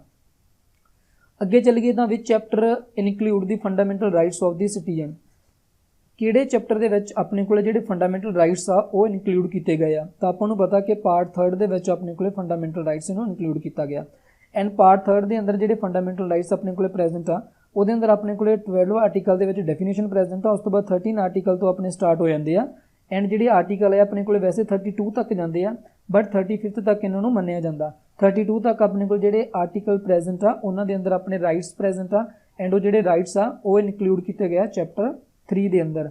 ਐਂਡ ਉਹਨਾਂ ਦੇ ਵਿੱਚੋਂ ਆਪਣੇ ਕੋਲੇ ਜਿਹੜੇ ਮੋਸਟ ਇੰਪੋਰਟੈਂਟ ਆਰਟੀਕਲ ਹੈ, ਇੱਕ ਆਰਟੀਕਲ 14, ਇੱਕ ਆਰਟੀਕਲ 15, ਇਹਨਾਂ ਨੂੰ ਮੋਸਟ ਇੰਪੋਰਟੈਂਟ ਮੰਨਿਆ ਜਾਂਦਾ। ਕਾਹਤੋਂ? ਕਿਉਂਕਿ ਜਿਹੜਾ ਆਰਟੀਕਲ 14 ਆ equality before law and equal protection of law, and ਜਿਹੜਾ ਆਰਟੀਕਲ 15 ਇਹਦੇ ਅੰਦਰ ਇਹ ਕਿਹਾ prohibition of discrimination on the ground of religion, race, caste, sex or place of birth.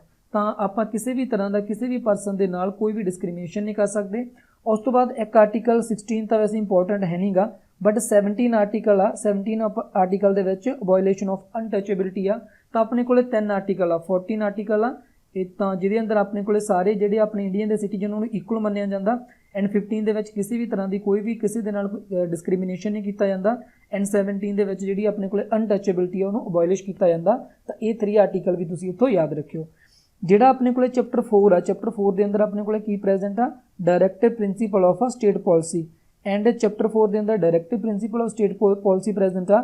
And chapter 4th A ਦੇ ਵਿੱਚ ਆਪਣੇ ਕੋਲੇ ਆਪਣੀਆਂ ਡਿਊਟੀਜ਼ ਪ੍ਰੈਜ਼ੈਂਟ ਆ, ਜਿਹਨੂੰ ਆਪਾਂ ਕਹਿੰਦੇ ਆ ਫੰਡਾਮੈਂਟਲ ਡਿਊਟੀਜ਼।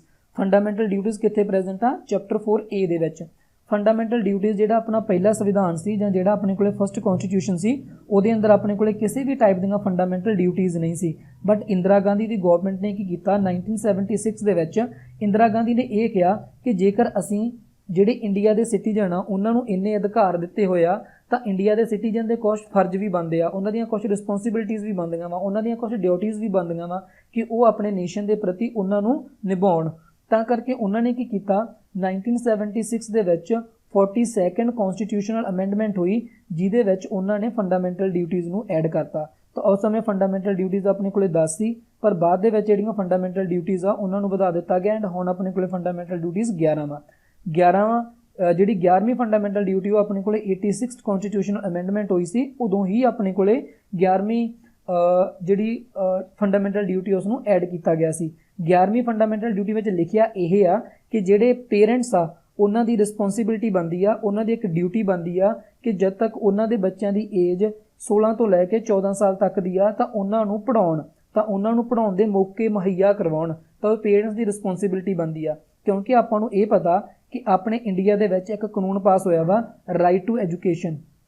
ਤਾਂ ਰਾਈਟ ਟੂ ਐਜੂਕੇਸ਼ਨ ਆਪਣੇ ਕੋਲ ਇੱਕ ਫੰਡਾਮੈਂਟਲ ਰਾਈਟ ਆ, ਉਹ ਆਪਣੇ ਕੋਲ ਹੈਗਾ 21st A।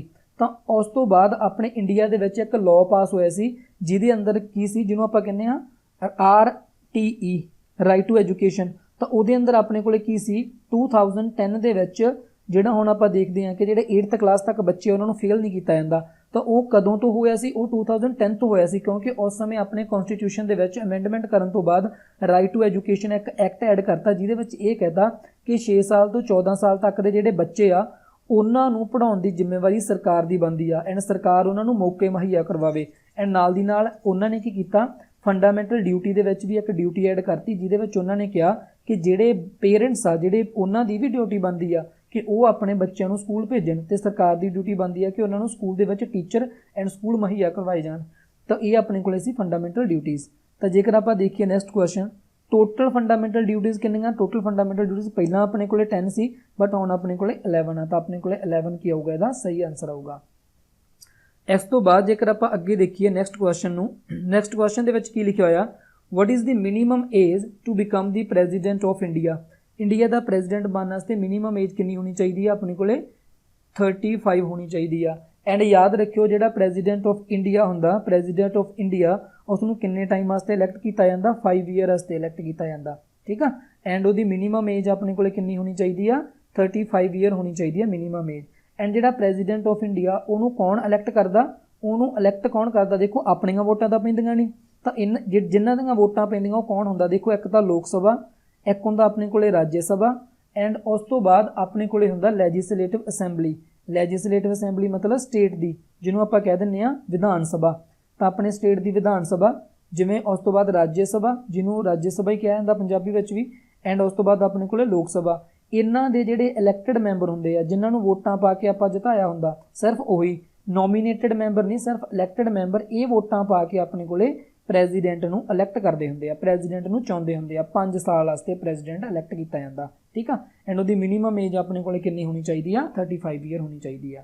ਤਾਂ ਇਹ ਆਪਣੇ ਕੋਲੇ ਪ੍ਰੈਜ਼ੀਡੈਂਟ। ਇੱਕ ਚੀਜ਼ ਯਾਦ ਰੱਖਿਓ, ਜਿਹੜਾ ਫਸਟ ਸਿਟੀਜ਼ਨ ਹੁੰਦਾ ਆਪਣਾ, ਫਸਟ ਸਿਟੀਜ਼ਨ ਹੁੰਦਾ ਵਾ ਆਪਣੀ ਕੰਟਰੀ ਦਾ, ਉਹ ਪ੍ਰੈਜ਼ੀਡੈਂਟ ਹੀ ਹੁੰਦਾ। ਦੇਖੋ ਜਦੋਂ ਆਪਣਾ ਸੈਂਸਸ ਹੁੰਦਾ, ਜਦੋਂ ਆਪਣੇ ਸੈਂਸਸ ਹੁੰਦੇ ਆ, ਜਿਹਨੂੰ ਆਪਾਂ ਜਨਗਣਨਾ ਕਹਿ ਦਿੰਦੇ ਆ ਪੰਜਾਬੀ ਦੇ ਵਿੱਚ, ਤਾਂ ਜਦੋਂ ਲੋਕਾਂ ਦੀ ਗਿਣਤੀ ਕਰਨੀ ਸ਼ੁਰੂ ਕਰਦੇ ਆ, ਤਾਂ ਉਸ ਸਮੇਂ ਜਿਹੜੀ ਫਸਟ ਗਿਣਤੀ ਦੇ ਵਿੱਚ ਜਿਹੜਾ ਫਸਟ ਪਰਸਨ ਦਾ ਨਾਮ ਲਿਖਿਆ ਜਾਂਦਾ, ਉਹ ਰਾਸ਼ਟਰਪਤੀ, ਪ੍ਰੈਜ਼ੀਡੈਂਟ ਆਫ ਇੰਡੀਆ ਹੀ ਲਿਖਿਆ ਜਾਂਦਾ। ਐਂਡ ਉਸ ਤੋਂ ਬਾਅਦ ਉਸ ਦੀ ਵਾਈਫ ਦਾ ਨਾਮ, ਐਂਡ ਉਸ ਤੋਂ ਬਾਅਦ ਬਾਕੀ ਜਿਹੜੀ ਆਪਣੀ ਕੰਟਰੀਜ਼ ਦੇ ਲੋਕ ਆ ਉਹਨਾਂ ਨੂੰ ਉਹਨਾਂ ਦੇ ਨਾਮ ਲਿਖਣੇ ਸ਼ੁਰੂ ਕੀਤੇ ਜਾਂਦੇ, ਉਹਨਾਂ ਨੂੰ ਗਿਣਨਾ ਸ਼ੁਰੂ ਕੀਤਾ ਜਾਂਦਾ।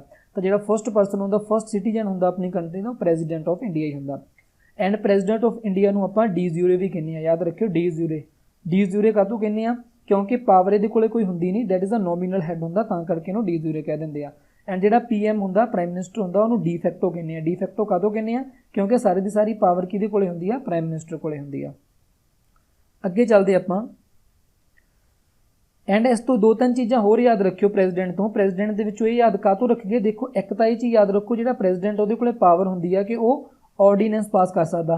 हुण कई बच्चे कहणगे कि ऑर्डीनेंस की हुंदा, देखो कानून जिहड़ा बनाउणा हुंदा जिहनूं आपां लॉ कह दिंदे आ इंग्लिश दे विच जां पंजाबी विच कानून कह दिंदे आ, कानून बनाउण दा अधिकार किहदे कोले हुंदा, लोक सभा राज्य सभा। जेकर आपां सेंटर की गल करिए इन्हां दोनां नूं इकट्ठे हुंदा। एंड जेकर आपां स्टेट की गल करिए पंजाब की, तां किहदे कोले हुंदा, लैजिसलेटिव असैंबली दे कोले हुंदा, विधान सभा दे कोले हुंदा। पर जिहड़ा अपने कोले प्रेजिडेंट हुंदा वो जेकर अपने कोले देखो लोक सभा छुट्टियां ते आ, तो लोक सभा दे कोले सैशन हुंदे आ, सैशन तो बाद छुट्टी ते चले जांदे आ।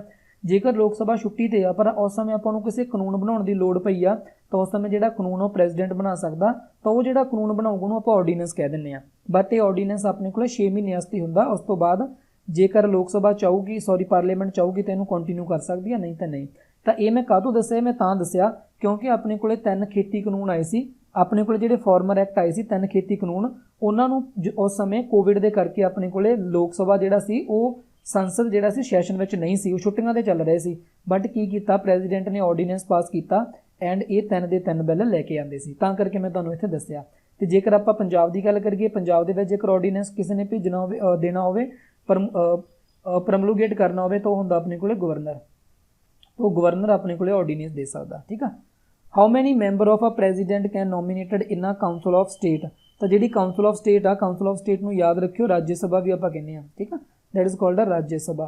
तो कहंदे जिहड़ी अपने कोले राज्य सभा हुंदी आ ਉਹਦੇ अंदर किन्ने मैंबर नॉमीनेट किए जाते हैं by the president of India, 12 member nominate किए जाते हैं। ठीक है, किहड़े कित्थों कित्थों होने चाहिए आ, वो होने चाहिए आर्ट, ठीक है, literature and science and social services. तो इत्थों अपने को मैंबर होने चाहिए इन्हां 3 art, literature, science and social service, इन्हां दे विचों मैंबर होने चाहिए। उन्होंने कौन नॉमीनेट करदा, प्रेजिडेंट नॉमीनेट करदा, पंजाबी विच आपां कहंदे ने नामजद करदा। ठीक है, तो ये जिहड़े मैंबर हुंदे आ याद रखियो प्रेजिडेंट दे इलैक्शन दे विच इहने कोई पार्टिसिपेट नहीं करदे। ये प्रेजिडेंट दा जदों वोटां पैंदियां, जदों प्रेजिडेंट नूं इलैक्ट कीता जांदा तां ये जिहड़े 12 मैंबर हुंदे आ ये वोटां नहीं पा सकदे। ठीक है, एंड 2 मैंबर होर हुंदे आ याद रखियो एंगलो इंडियन हुंदे आ, जिन्हों आपां लोक सभा दे विच जिन्हां नूं नॉमीनेट कीता जांदा, किहदे द्वारा कीता जांदा, प्रेजिडेंट द्वारा कीता जांदा। पर ये हुण खत्म हो चुके आ।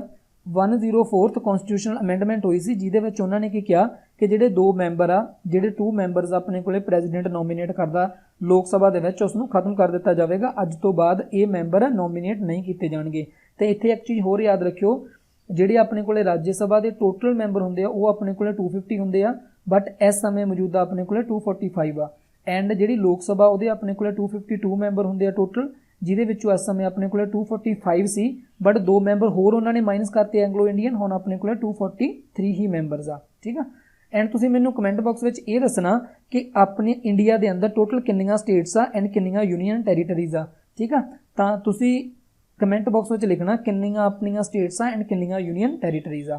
नैक्सट देखते हैं, how much delay a council of state can cause in passing of a money bill. तो जिहड़ा मनी बिल हुंदा इहनूं आपां गौरमेंट बिल भी कहने आ। तो जिहड़ा मनी बिल हुंदा वो लोक सभा दे विच इनीशिएट हुंदा, मतलब मनी बिल लोक सभा दे विच ही शुरू कर सकते आपां। लोक सभा दे विच काहतों शुरू किया जाता, क्योंकि इहनूं आपां गौरमेंट बिल कहने हुंदे आ। गौरमेंट बिल किहड़ा हुंदा जिहनूं आपां सरकारी बिल कहांगे। हुण तुसीं तुहाडे मन च ये आऊगा कि मनी बिल दा मतलब की है, बिल दा मतलब की होया, बिल दा मतलब कि ये बिल आ जिवें अपने कोल बिजली दा बिल आउंदा उहदी गल कर रहे आ, नहीं। बिल दा मतलब हुंदा कि एक अपने कोले एक जिवें आपां कह लईए कि अपने कोल एक पेज आ, इस पेज के उपर उन्होंने की एक कानून पास करने वास्ते कुछ लाइनां लिखियां होईयां कि असी देश दे विच एक ये कानून लैके आउणा चाहुंदे आ। तो वो जिहड़ा कानून लैके आउणगे वो एक पेज के उपर सारियां लाइनां लिखियां होणगीਆਂ, उहनूं आपां बिल कहने हुंदे आ। जदों उहनूं पास कर दिता जांदा लोक सभा ते राज्य सभा दोनां दे द्वारा, एंड जदों प्रेजिडेंट उह ते साइन कर दिंदा उस तो बाद वो एक्ट बन जांदा, बट उस तो पहलों बिल हुंदा। ठीक है, तो इस तरह मनी बिल हुंदा। एक मनी बिल की हुंदा जिहड़ा पैसिਆਂ ਦੇ ਨਾਲ जुड़िया होवे। तो अपने जिहड़े इंडिया के सारे पैसे हुंदे आ वो ज़्यादातर देखो काफ़ी ज़्यादा फंड हुंदे आ, बट मैं तुहानूं सिर्फ एक फंड बारे दसदा। तो अपने इंडिया के अंदर एक फंड हुंदा that is called a consolidated fund of India. Consolidated fund of India. तो कंसोलीडेटेड फंड ऑफ इंडिया के जिहड़े पैसे पए हुंदे आ ਉਹ ਪੈਸਿਆਂ ਨੂੰ ਜਿਹੜੀ ਸਰਕਾਰ ਆ, ਜਿਹੜਾ ਆਪਣਾ ਪ੍ਰਧਾਨ ਮੰਤਰੀ ਆ, ਉਹ ਸਿੱਧੇ ਤੌਰ ਤੇ ਇਕੱਠੇ ਵਰਤ ਨਹੀਂ ਸਕਦਾ। ਮਤਲਬ ਇੱਥੇ ਆਪਣੇ ਕੋਲੇ ਕੰਸੋਲੀਡੇਟਡ ਫੰਡ ਆਫ ਇੰਡੀਆ ਦੇ ਅੰਦਰ ਪੈਸੇ ਪਏ ਹੋਏ ਆ, ਜਿੰਨਾ ਵੀ ਟੈਕਸ ਆ ਸਾਰੇ ਪੈਸੇ ਇੱਥੇ ਇਕੱਠੇ ਹੋ ਗਏ, ਬਟ ਇਹ ਪੈਸਿਆਂ ਨੂੰ ਵਰਤਣ ਦੀ ਕਿਸੇ ਕੋਲ ਵੀ ਕੋਈ ਵੀ ਪਰਸਨ ਇਸ ਨੂੰ ਈਜ਼ੀਲੀ ਯੂਜ਼ ਨਹੀਂ ਕਰ ਸਕਦਾ, ਇਹਨੂੰ ਵਰਤ ਨਹੀਂ ਸਕਦਾ। ਉਹਦੇ ਵਾਸਤੇ ਕੀ ਚਾਹੀਦਾ? ਉਹਦੇ ਵਾਸਤੇ ਆਪਾਂ ਨੂੰ ਮਨੀ ਬਿੱਲ ਲੈ ਕੇ ਆਉਣਾ ਪੈਣਾ। ਮਨੀ ਬਿੱਲ ਦੇ ਵਿੱਚ ਕੀ ਹੋਣਗੇ? ਆਪਣੇ ਕੋਲੇ ਡਿਫਰੈਂਟ ਟਾਈਪ ਦੇ ਉਹ ਲੈ ਕੇ ਆਉਣਗੇ ਕਿ ਅਸੀਂ ਇਸ ਪੈਸੇ ਨੂੰ ਇਸ ਤਰ੍ਹਾਂ ਯੂਜ਼ ਕਰਨਾ ਚਾਹੁੰਦੇ ਹਾਂ। ਜਾਂ ਆਪਾਂ ਜਿਵੇਂ ਕਹਿ ਦਈਏ ਬਜਟ ਆਪਾਂ ਸੁਣਿਆ ਨਾ, ਬਜਟ ਸੈਸ਼ਨ, ਬਜਟ ਦੇ ਅੰਦਰ ਆਪਾਂ ਕੀ ਕਰਦੇ ਹਾਂ? ਉਹਦੇ ਅੰਦਰ ਆਪਾਂ ਇਹ ਕਹਿੰਦੇ ਹਾਂ ਕਿ ਆਪਣੇ ਕੋਲ ਜਿਹੜੇ ਪੈਸੇ ਇਕੱਠੇ ਹੋ ਗਏ, ਉਹ ਪੈਸੇ ਨੂੰ ਅਸੀਂ ਕਿਵੇਂ ਵਰਤਾਂਗੇ, ਠੀਕ ਆ। ਤਾਂ ਉਹ ਆਪਾਂ ਨੂੰ ਕਾਨੂੰਨ ਪਾਸ ਕਰਕੇ ਹੀ ਆਪਾਂ ਪੈਸੇ ਵਰਤ ਸਕਦੇ ਹਾਂ। ਸਿਮਿਲਰਲੀ ਆਪਣੇ ਕੋਲੇ ਮਨੀ ਬਿੱਲ ਹੁੰਦਾ, ਤਾਂ ਮਨੀ ਬਿੱਲ ਜਿਹੜਾ ਹੁੰਦਾ ਉਹ ਕਹਿੰਦੇ ਵੀ ਜਿਹੜੀ ਆਪਣੇ ਕੋਲੇ ਕਾਊਂਸਲ ਆਫ ਸਟੇਟ ਆ, ਜਿਹੜੀ ਆਪਣੇ ਕੋਲੇ ਰਾਜ ਸਭਾ ਵਾ, ਉਹ ਕਿੰਨੇ ਦਿਨਾਂ ਵਿੱਚ ਉਸ ਨੂੰ ਪਾਸ ਕਰਨਾ ਜ਼ਰੂਰੀ ਹੁੰਦਾ। ਦੇਖੋ ਜਿਹੜੇ ਬਾਕੀ ਬਿੱਲ ਹੁੰਦੇ ਆ ਉਹਨੂੰ ਤਾਂ ਰਾਜ ਸਭਾ ਕੋਲੇ ਕੋਈ ਟਾਈਮ ਲਿਮਿਟ ਨਹੀਂ ਹੁੰਦੀ, ਭਾਵੇਂ ਉਸ ਨੂੰ 2 ਸਾਲ ਲੈ ਲਵੇ, ਭਾਵੇਂ 3, ਭਾਵੇਂ 4, ਭਾਵੇਂ 5, ਮਤਲਬ ਜਿੰਨਾ ਟਾਈਮ ਮਰਜ਼ੀ ਲਵੇ ਉਸ ਨੂੰ ਪਾਸ ਨਾ ਕਰੇ। ਬਟ ਇੱਥੇ ਆਪਣੇ ਕੋਲੇ ਇਹਦੇ ਕੋਲੇ 14 ਦਿਨ ਦਾ ਟਾਈਮ ਹੁੰਦਾ। 14 ਦਿਨ ਦੇ ਵਿੱਚ ਇਸ ਨੂੰ ਮਨੀ ਬਿੱਲ ਵਾਪਸ ਕਰਨਾ ਪੈਂਦਾ। ਜੇਕਰ 14 ਦਿਨਾਂ ਦੇ ਵਿੱਚ ਮਨੀ ਬਿੱਲ ਵਾਪਸ ਨਹੀਂ ਹੁੰਦਾ ਰਾਜ ਸਭਾ ਦੁਆਰਾ, ਤਾਂ ਇਹ ਮੰਨਿਆ ਜਾਂਦਾ ਕਿ ਰਾਜ ਸਭਾ ਨੇ ਉਹ ਬਿੱਲ ਨੂੰ ਪਾਸ ਕਰ ਦਿੱਤਾ ਵਾ, ਠੀਕ ਆ। ਤਾਂ ਯਾਦ ਰੱਖਿਓ ਕਿ 14 ਦਿਨ ਦਾ ਹੀ ਟਾਈਮ ਹੁੰਦਾ ਵਾ ਰਾਜ ਸਭਾ ਕੋਲੇ। ਦੀ ਜੱਜਸ ਆਫ ਆ supreme court retired after the ਕੰਪਲੀਟਿੰਗ of ਆ ਏਜ, ਕਹਿੰਦੇ ਸੁਪਰੀਮ ਕੋਰਟ ਦੇ ਜਿਹੜੇ ਜੱਜ ਹੁੰਦੇ ਆ ਉਹ ਕਿੰਨੇ ਸਾਲ ਦੀ ਉਮਰ ਦੇ ਵਿੱਚ ਰਿਟਾਇਰਮੈਂਟ ਹੁੰਦੀ ਉਹਨਾਂ ਦੀ? ਤਾਂ ਉਹਨਾਂ ਦੀ ਜਿਹੜੀ ਉਮਰ ਦੀ ਰਿਟਾਇਰਮੈਂਟ ਹੁੰਦੀ ਹੈ 62। ਇਹ ਸੁਪਰੀਮ ਕੋਰਟ ਦੇ ਜੱਜ ਹੁੰਦੇ ਆ। ਜਿਹੜੇ ਹਾਈ ਕੋਰਟ ਦੇ ਜੱਜ ਹੁੰਦੇ ਆ ਉਹਨਾਂ ਦੀ ਹੁੰਦੀ ਹੈ 62 ਦੇ ਵਿੱਚ, ਠੀਕ ਆ। ਐਂਡ ਤੁਸੀਂ ਮੈਨੂੰ ਇਹ ਦੱਸਣਾ ਕਿ ਜਿਹੜਾ ਸੁਪਰੀਮ ਕੋਰਟ ਆ ਉਸ ਦਾ ਹੁਣ ਇਸ ਸਮੇਂ ਜੋ ਚੀਫ ਜਸਟਿਸ ਆਫ ਇੰਡੀਆ, ਉਹਦਾ ਨਾਮ ਕੀ ਆ? ਚੀਫ ਜਸਟਿਸ ਆਫ ਇੰਡੀਆ ਦਾ ਨਾਮ ਕੀ ਆ? ਐਂਡ ਸੁਪਰੀਮ ਕੋਰਟ ਦੇ ਵਿੱਚ ਇਸ ਸਮੇਂ ਟੋਟਲ ਕਿੰਨੇ ਜੱਜ ਆ? ਸੁਪਰੀਮ ਕੋਰਟ ਦੇ ਵਿੱਚ? And supreme court of India ਜਿਹੜਾ ਵਾ ਉਹ ਕਿੱਥੇ ਆ? ਸੁਪਰੀਮ ਕੋਰਟ ਆਫ ਇੰਡੀਆ ਕਿੱਥੇ ਆ? ਮਤਲਬ ਕਿਹੜੀ ਜਗ੍ਹਾ ਦੇ ਉੱਪਰ ਆ? ਕੀ ਉਹ ਕਲਕੱਤਾ ਦੇ ਵਿੱਚ ਆ, ਕੀ ਉਹ ਦਿੱਲੀ ਦੇ ਵਿੱਚ ਆ, ਕੀ ਉਹ ਗੁਜਰਾਤ ਦੇ ਵਿੱਚ ਆ, ਤਾਂ ਕਿਹੜੀ ਜਗ੍ਹਾ ਦੇ ਵਿੱਚ ਆ? ਤੇ ਇਹ ਤੁਸੀਂ ਦੱਸਣਾ ਵਾ। ਨੈਕਸਟ ਦੇਖਦੇ ਹਾਂ, who administered the oath of office and secrecy to the member of the Union Council of Minister। ਤਾਂ ਯੂਨੀਅਨ ਕਾਊਂਸਲ ਆਫ ਮਿਨਿਸਟਰ ਦੇ ਜਿਹੜੇ ਮੈਂਬਰ ਹੁੰਦੇ ਆ ਉਹਨਾਂ ਨੂੰ ਓਥ ਆਫ ਆਫਿਸ ਐਂਡ ਸਿਕਰੇਸੀ ਕੌਣ ਦਿਵਾਉਂਦਾ ਵਾ? ਮਤਲਬ ਕਿ ਜਿਹੜੇ ਆਪਣੇ ਕੋਲੇ ਦੇਖੋ ਜਦੋਂ ਆਪਣੀਆਂ ਵੋਟਾਂ ਪੈਂਦੀਆਂ ਐਂਡ ਵੋਟਾਂ ਤੋਂ ਬਾਅਦ ਆਪਾਂ MP ਜਾਂ MLA ਨੂੰ ਚੁਣਦੇ ਆ, ਇਹਨਾਂ ਨੂੰ ਆਪਾਂ ਚੁਣਦੇ ਆ, ਠੀਕ ਆ। ਇਹਨਾਂ ਦੇ ਵਿੱਚੋਂ ਕੁਛ ਕੁ ਬੰਦਿਆਂ ਨੂੰ ਕੁਛ ਕੁ ਬੰਦਿਆਂ ਨੂੰ ਕੀ ਕੀਤਾ, ਜਿਵੇਂ ਆਪਣੇ ਕੋਲੇ ਪ੍ਰਾਈਮ ਮਿਨਿਸਟਰ ਆ ਤਾਂ ਉਹ ਕੀ ਕਰਦਾ ਐਜ਼ ਅ ਮਿਨਿਸਟਰ ਬਣਾਉਂਦਾ ਵਾ, ਠੀਕ ਆ, ਜਿਹਨੂੰ ਆਪਾਂ ਕਹਿੰਦੇ ਆ ਕਾਊਂਸਲ ਆਫ ਮਿਨਿਸਟਰ। ਤਾਂ ਉਹ ਕਹਿੰਦੇ ਯੂਨੀਅਨ ਕਾਊਂਸਲ ਆਫ ਮਿਨਿਸਟਰ ਜਿਵੇਂ ਪ੍ਰਧਾਨ ਮੰਤਰੀ ਆਪਣਾ ਹੈਗਾ ਨਰਿੰਦਰ ਮੋਦੀ, ਤਾਂ ਨਰਿੰਦਰ ਮੋਦੀ ਦੇ ਕੁਛ ਕੁ ਬੰਦੇ ਹੋਣਗੇ ਜਿਹੜੇ ਆਪਣੇ ਕੋਲੇ ਕੀ ਹੋਣਗੇ, ਮੰਤਰੀ ਹੋਣਗੇ, ਜਿਹਨੂੰ ਆਪਾਂ ਕਹਿੰਦੇ ਆ ਯੂਨੀਅਨ ਕਾਊਂਸਲ ਆਫ ਮਿਨਿਸਟਰ। ਜਿਵੇਂ ਕੁਛ ਡਿਫੈਂਸ ਮਿਨਿਸਟਰ ਹੋਣਗੇ, ਫਾਈਨੈਂਸ ਮਿਨਿਸਟਰ ਜਿਵੇਂ ਨਿਰਮਲਾ ਸੀਤਾਰਮਨ ਆ, ਠੀਕ ਆ, ਜਿਵੇਂ ਰਾਜਨਾਥ ਹੋ ਗਿਆ। ਉਸ ਤੋਂ ਬਾਅਦ ਆਪਣੇ ਕੋਲੇ ਹੋਮ ਮਿਨਿਸਟਰ ਹੋਊਗਾ, ਠੀਕ ਆ, ਜਿਵੇਂ ਆਪਣੇ ਕੋਲੇ ਇਸ ਤਰ੍ਹਾਂ ਦੇ ਐਜੂਕੇਸ਼ਨ ਮਿਨਿਸਟਰ ਹੋਊਗਾ। ਤਾਂ ਇਹ ਆਪਣੇ ਕੋਲ ਜਿਹੜੇ ਮਿਨਿਸਟਰ ਹੋਣਗੇ ਇਹਨਾਂ ਨੂੰ ਆਪਾਂ ਕਹਿੰਦੇ ਆ ਯੂਨੀਅਨ ਕਾਊਂਸਲ ਆਫ ਮਿਨਿਸਟਰ। ਤਾਂ ਉਹ ਕਹਿੰਦੇ ਇਹਨਾਂ ਨੂੰ ਸਹੁੰ ਕੌਣ ਚੁਕਾਉਂਦਾ ਵਾ?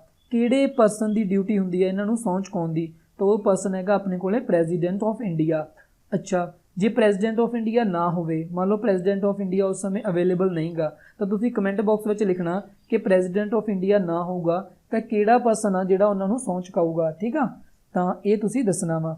ਐਂਡ ਇੱਥੇ ਆਪਣੇ ਕੋਲੇ ਜਿਹੜੀ ਇਹਨਾਂ ਦੁਆਰਾ ਸਹੁੰ ਚੱਕੀ ਜਾਂਦੀ ਉਹ 2 ਸਹੁੰਆਂ ਹੁੰਦੀਆਂ। ਦੇਖੋ 2 ਸਹੁੰਆਂ ਇੱਥੇ ਤੁਸੀਂ ਧਿਆਨ ਨਾਲ ਦੇਖ ਵੀ ਸਕਦੇ ਹੋ, ਤਾਂ ਇਹਨੂੰ ਥੋੜ੍ਹਾ ਧਿਆਨ ਨਾਲ ਪੜਾਂਗੇ। ਇੱਕ ਤਾਂ ਹੈਗੀ oath of office and oath of secrecy. Secrecy ਦਾ ਮਤਲਬ ਕੀ ਆ ਕਿ ਗੁਪਤ, ਕਿਸੇ ਚੀਜ਼ ਨੂੰ ਸ਼ੇਅਰ ਨਾ ਕਰਨਾ ਹੋਵੇ ਕਿਸੇ ਦੇ ਨਾਲ, ਠੀਕ ਆ। ਉਸ ਤੋਂ ਬਾਅਦ ਇਹਨਾਂ ਨੇ ਪੁੱਛਿਆ how many members of these are in Punjab legislative assembly. ਤਾਂ ਪੰਜਾਬ ਦੀ ਜਿਹੜੀ ਲੈਜਿਸਲੇਟਿਵ ਅਸੈਂਬਲੀ ਆ, ਜਿਹੜੀ ਪੰਜਾਬ ਦੀ ਵਿਧਾਨ ਸਭਾ ਵਾ, ਉਹਦੇ ਵਿੱਚ ਟੋਟਲ ਕਿੰਨੇ ਮੈਂਬਰ ਆ? ਤਾਂ ਆਪਾਂ ਨੂੰ ਪਤਾ ਪੰਜਾਬ ਦੀ ਲੈਜਿਸਲੇਟਿਵ ਅਸੈਂਬਲੀ ਦੇ ਵਿੱਚ 117 ਮੈਂਬਰ ਆ। ਦੀ electoral college for the election of the vice president. ਹੁਣ ਦੇਖੋ ਮੈਂ ਪ੍ਰੈਜ਼ੀਡੈਂਟ ਬਾਰੇ ਤੁਹਾਨੂੰ ਪਹਿਲਾਂ ਹੀ ਦੱਸਤਾ ਕਿ ਪ੍ਰੈਜ਼ੀਡੈਂਟ ਦੇ ਜਦੋਂ ਇਲੈਕਸ਼ਨ ਹੁੰਦੇ ਆ ਤਾਂ ਉਹਨਾਂ ਦੇ ਵਿੱਚ ਕੌਣ ਪਾਰਟਿਸਿਪੇਟ ਕਰਦਾ? ਉਹਦੇ ਵਿੱਚ ਕੌਣ ਪਾਰਟਿਸਿਪੇਟ ਕਰਦਾ? ਲੋਕ ਸਭਾ ਪਾਰਟਿਸਿਪੇਟ ਕਰਦੀ ਆ, ਰਾਜ ਸਭਾ ਪਾਰਟਿਸਿਪੇਟ ਕਰਦੀ ਆ, ਐਂਡ ਉਸ ਤੋਂ ਬਾਅਦ ਆਪਣੇ ਕੋਲੇ ਹੋਰ ਕੌਣ ਪਾਰਟਿਸਿਪੇਟ ਕਰਦਾ? ਲੈਜਿਸਲੇਟਿਵ ਅਸੈਂਬਲੀ ਕਰਦੀ ਆ। ਪਰ ਇਹਨਾਂ ਦੇ ਵਿੱਚ ਵੀ ਸਿਰਫ ਉਹੋ ਹੀ ਲੋਕ ਕਰਦੇ ਆ ਜਿਹੜੇ ਵੋਟਾਂ ਪਾ ਕੇ ਜਿਤਾਏ ਹੁੰਦੇ ਆ, ਕਿਉਂਕਿ ਰਾਜ ਸਭਾ ਦੇ ਵਿੱਚ 12 ਮੈਂਬਰ ਇਹੋ ਜਿਹੇ ਹੁੰਦੇ ਆ ਜਿਨ੍ਹਾਂ ਨੂੰ ਪ੍ਰੈਜ਼ੀਡੈਂਟ ਨੋਮੀਨੇਟ ਕਰਦਾ। ਤਾਂ ਜਿਹੜੇ 12 ਮੈਂਬਰ ਹੁੰਦੇ ਆ ਉਹਨਾਂ ਨੂੰ ਵੋਟ ਪਾਉਣ ਦਾ ਅਧਿਕਾਰ ਨਹੀਂ ਹੁੰਦਾ, ਠੀਕ ਆ। ਤਾਂ ਬਾਕੀ ਜਿਹੜੇ ਲੋਕ ਸਭਾ, ਰਾਜ ਸਭਾ ਐਂਡ ਲੈਜਿਸਲੇਟਿਵ ਅਸੈਂਬਲੀ, ਇਹ ਤਿੰਨੇ ਹੀ ਪਾਰਟਿਸਿਪੇਟ ਕਰਨਗੇ ਵੋਟ ਦੇ ਵਿੱਚ, ਐਂਡ ਪ੍ਰੈਜ਼ੀਡੈਂਟ ਨੂੰ ਉੱਥੇ ਇਲੈਕਟ ਕੀਤਾ ਜਾਊਗਾ। ਪਰ ਜਿਹੜਾ ਵਾਈਸ ਪ੍ਰੈਜ਼ੀਡੈਂਟ ਹੁੰਦਾ, ਜਿਹੜਾ ਆਪਣੇ ਕੋਲੇ ਵਾਈਸ ਪ੍ਰੈਜ਼ੀਡੈਂਟ ਹੁੰਦਾ, ਉਸ ਦੀ ਇਲੈਕਸ਼ਨ ਦੇ ਵਿੱਚ ਆਪਣੇ ਕੋਲੇ ਸਿਰਫ ਲੋਕ ਸਭਾ एंड राज्य सभा ही पार्टिसिपेट करती होंगी, स्टेट लैजिसलेटिव असैंबली नहीं कर सकती। तो फोर्थ अपने को सही आंसर आऊगा, याद रखियो वाइस प्रेजिडेंट ਵਿੱਚ सिर्फ लोक सभा एंड राज्य सभा ही अपने को इलैक्शन ਦੇ ਵਿੱਚ ਪਾਰਟਿਸਿਪੇਟ ਕਰਦੇ ਆ। ਐਂਡ ਉਸ ਤੋਂ ਬਾਅਦ याद रखियो जेकर मान लो अपने को प्रेजिडेंट ऑफ इंडिया की सीट किसी भी करके वेकेंट हो जाती है, मान लो प्रेजिडेंट ऑफ इंडिया की डैथ हो गई ਜਾਂ प्रेजिडेंट ऑफ इंडिया रिजाइन दे दिंदा वा ਜਾਂ प्रेजिडेंट ऑफ इंडिया किसी भी रीजन करके अवेलेबल नहीं गा, मान लो बीमार आ ਜਾਂ किसी भी रीजन करके वो एज अ प्रेजिडेंट अपनी ड्यूटी नहीं निभा सकता, तो वाइस प्रेजिडेंट उस समय के लिए एज अ प्रेजिडेंट बिहेव करता होंदा। एंड जिहड़ा वाइस प्रेजिडेंट होंदा it is also called ex officio chairman of राज्य सभा। तो राज्य सभा का जिहड़ा चेयरमैन होंदा वो कौन होंदा अपने कोले, वाइस प्रेजिडेंट होंदा। एंड उस तो बाद अपने कोले स्टार्ट हो गए आ जिहड़े रिलेटेड है अपने कोले इकोनमी दे नाल रिलेटेड अपने को MCQ आ, बट MCQ आप बाद विच करांगे क्योंकि अपने को वीडियो थोड़ी ज़्यादा लेंथी ना हो जाए। एंड बाकी मेरे को टाइम भी थोड़ा घट आ। एंड जिन्ने MCQ हो गए अज अपने को सारे दे सारे मैं तुहानूं चंगी तरह समझाउण दी कोशिश की है, क्योंकि मैं थोड़ा ये मन के चलदा हुंदा कि तुहानूं थोड़ा बहुता पहलां पता एंड बाकी दीयां जिहड़ियां चीज़ां मैं तुहानूं दस रहा वां। बट जेकर कई बार इस तरह के बच्चे होंदे जिन्हां नूं कुछ भी नहीं पता होंदा तां ओह भी कमेंट बॉक्स में टाइप कर सकते हैं। जेकर किसी भी टॉपिक के विच उन्हां नूं नहीं समझ लगा तो वो टॉपिक मैं दोबारा रिपीट कर दूंगा एंड उन्हां नूं दोबारा एक्सप्लेन कर दूंगा। एंड जिन्नी वीडियोज़ बन चुकी है जिद्दां कि इहदे विच मैं हर एक कंसैप्ट नूं डीपली पढ़ाउण दी कोशिश की है, बट फिर भी नहीं समझ लगती तो मैं तुहानूं वार-वार यही कह रहा हूँ कि कमेंट बॉक्स में जाके टाइप कर सकते हो। वीडियो चंगी लगती होंदी है तो उसनूं लाइक जरूर करा करो, अपने दोस्तों नाल शेयर करना भी ना भुलिया करो। एंड जेकर तुसीं सपोर्ट करना चाहुंदे हो चैनल नूं तो थैंक्स के बटन ते जाकर तुसीं सपोर्ट कर सकते हो। वीडियो देखने तुहाडा सारिआं दा बहुत बहुत धन्नवाद।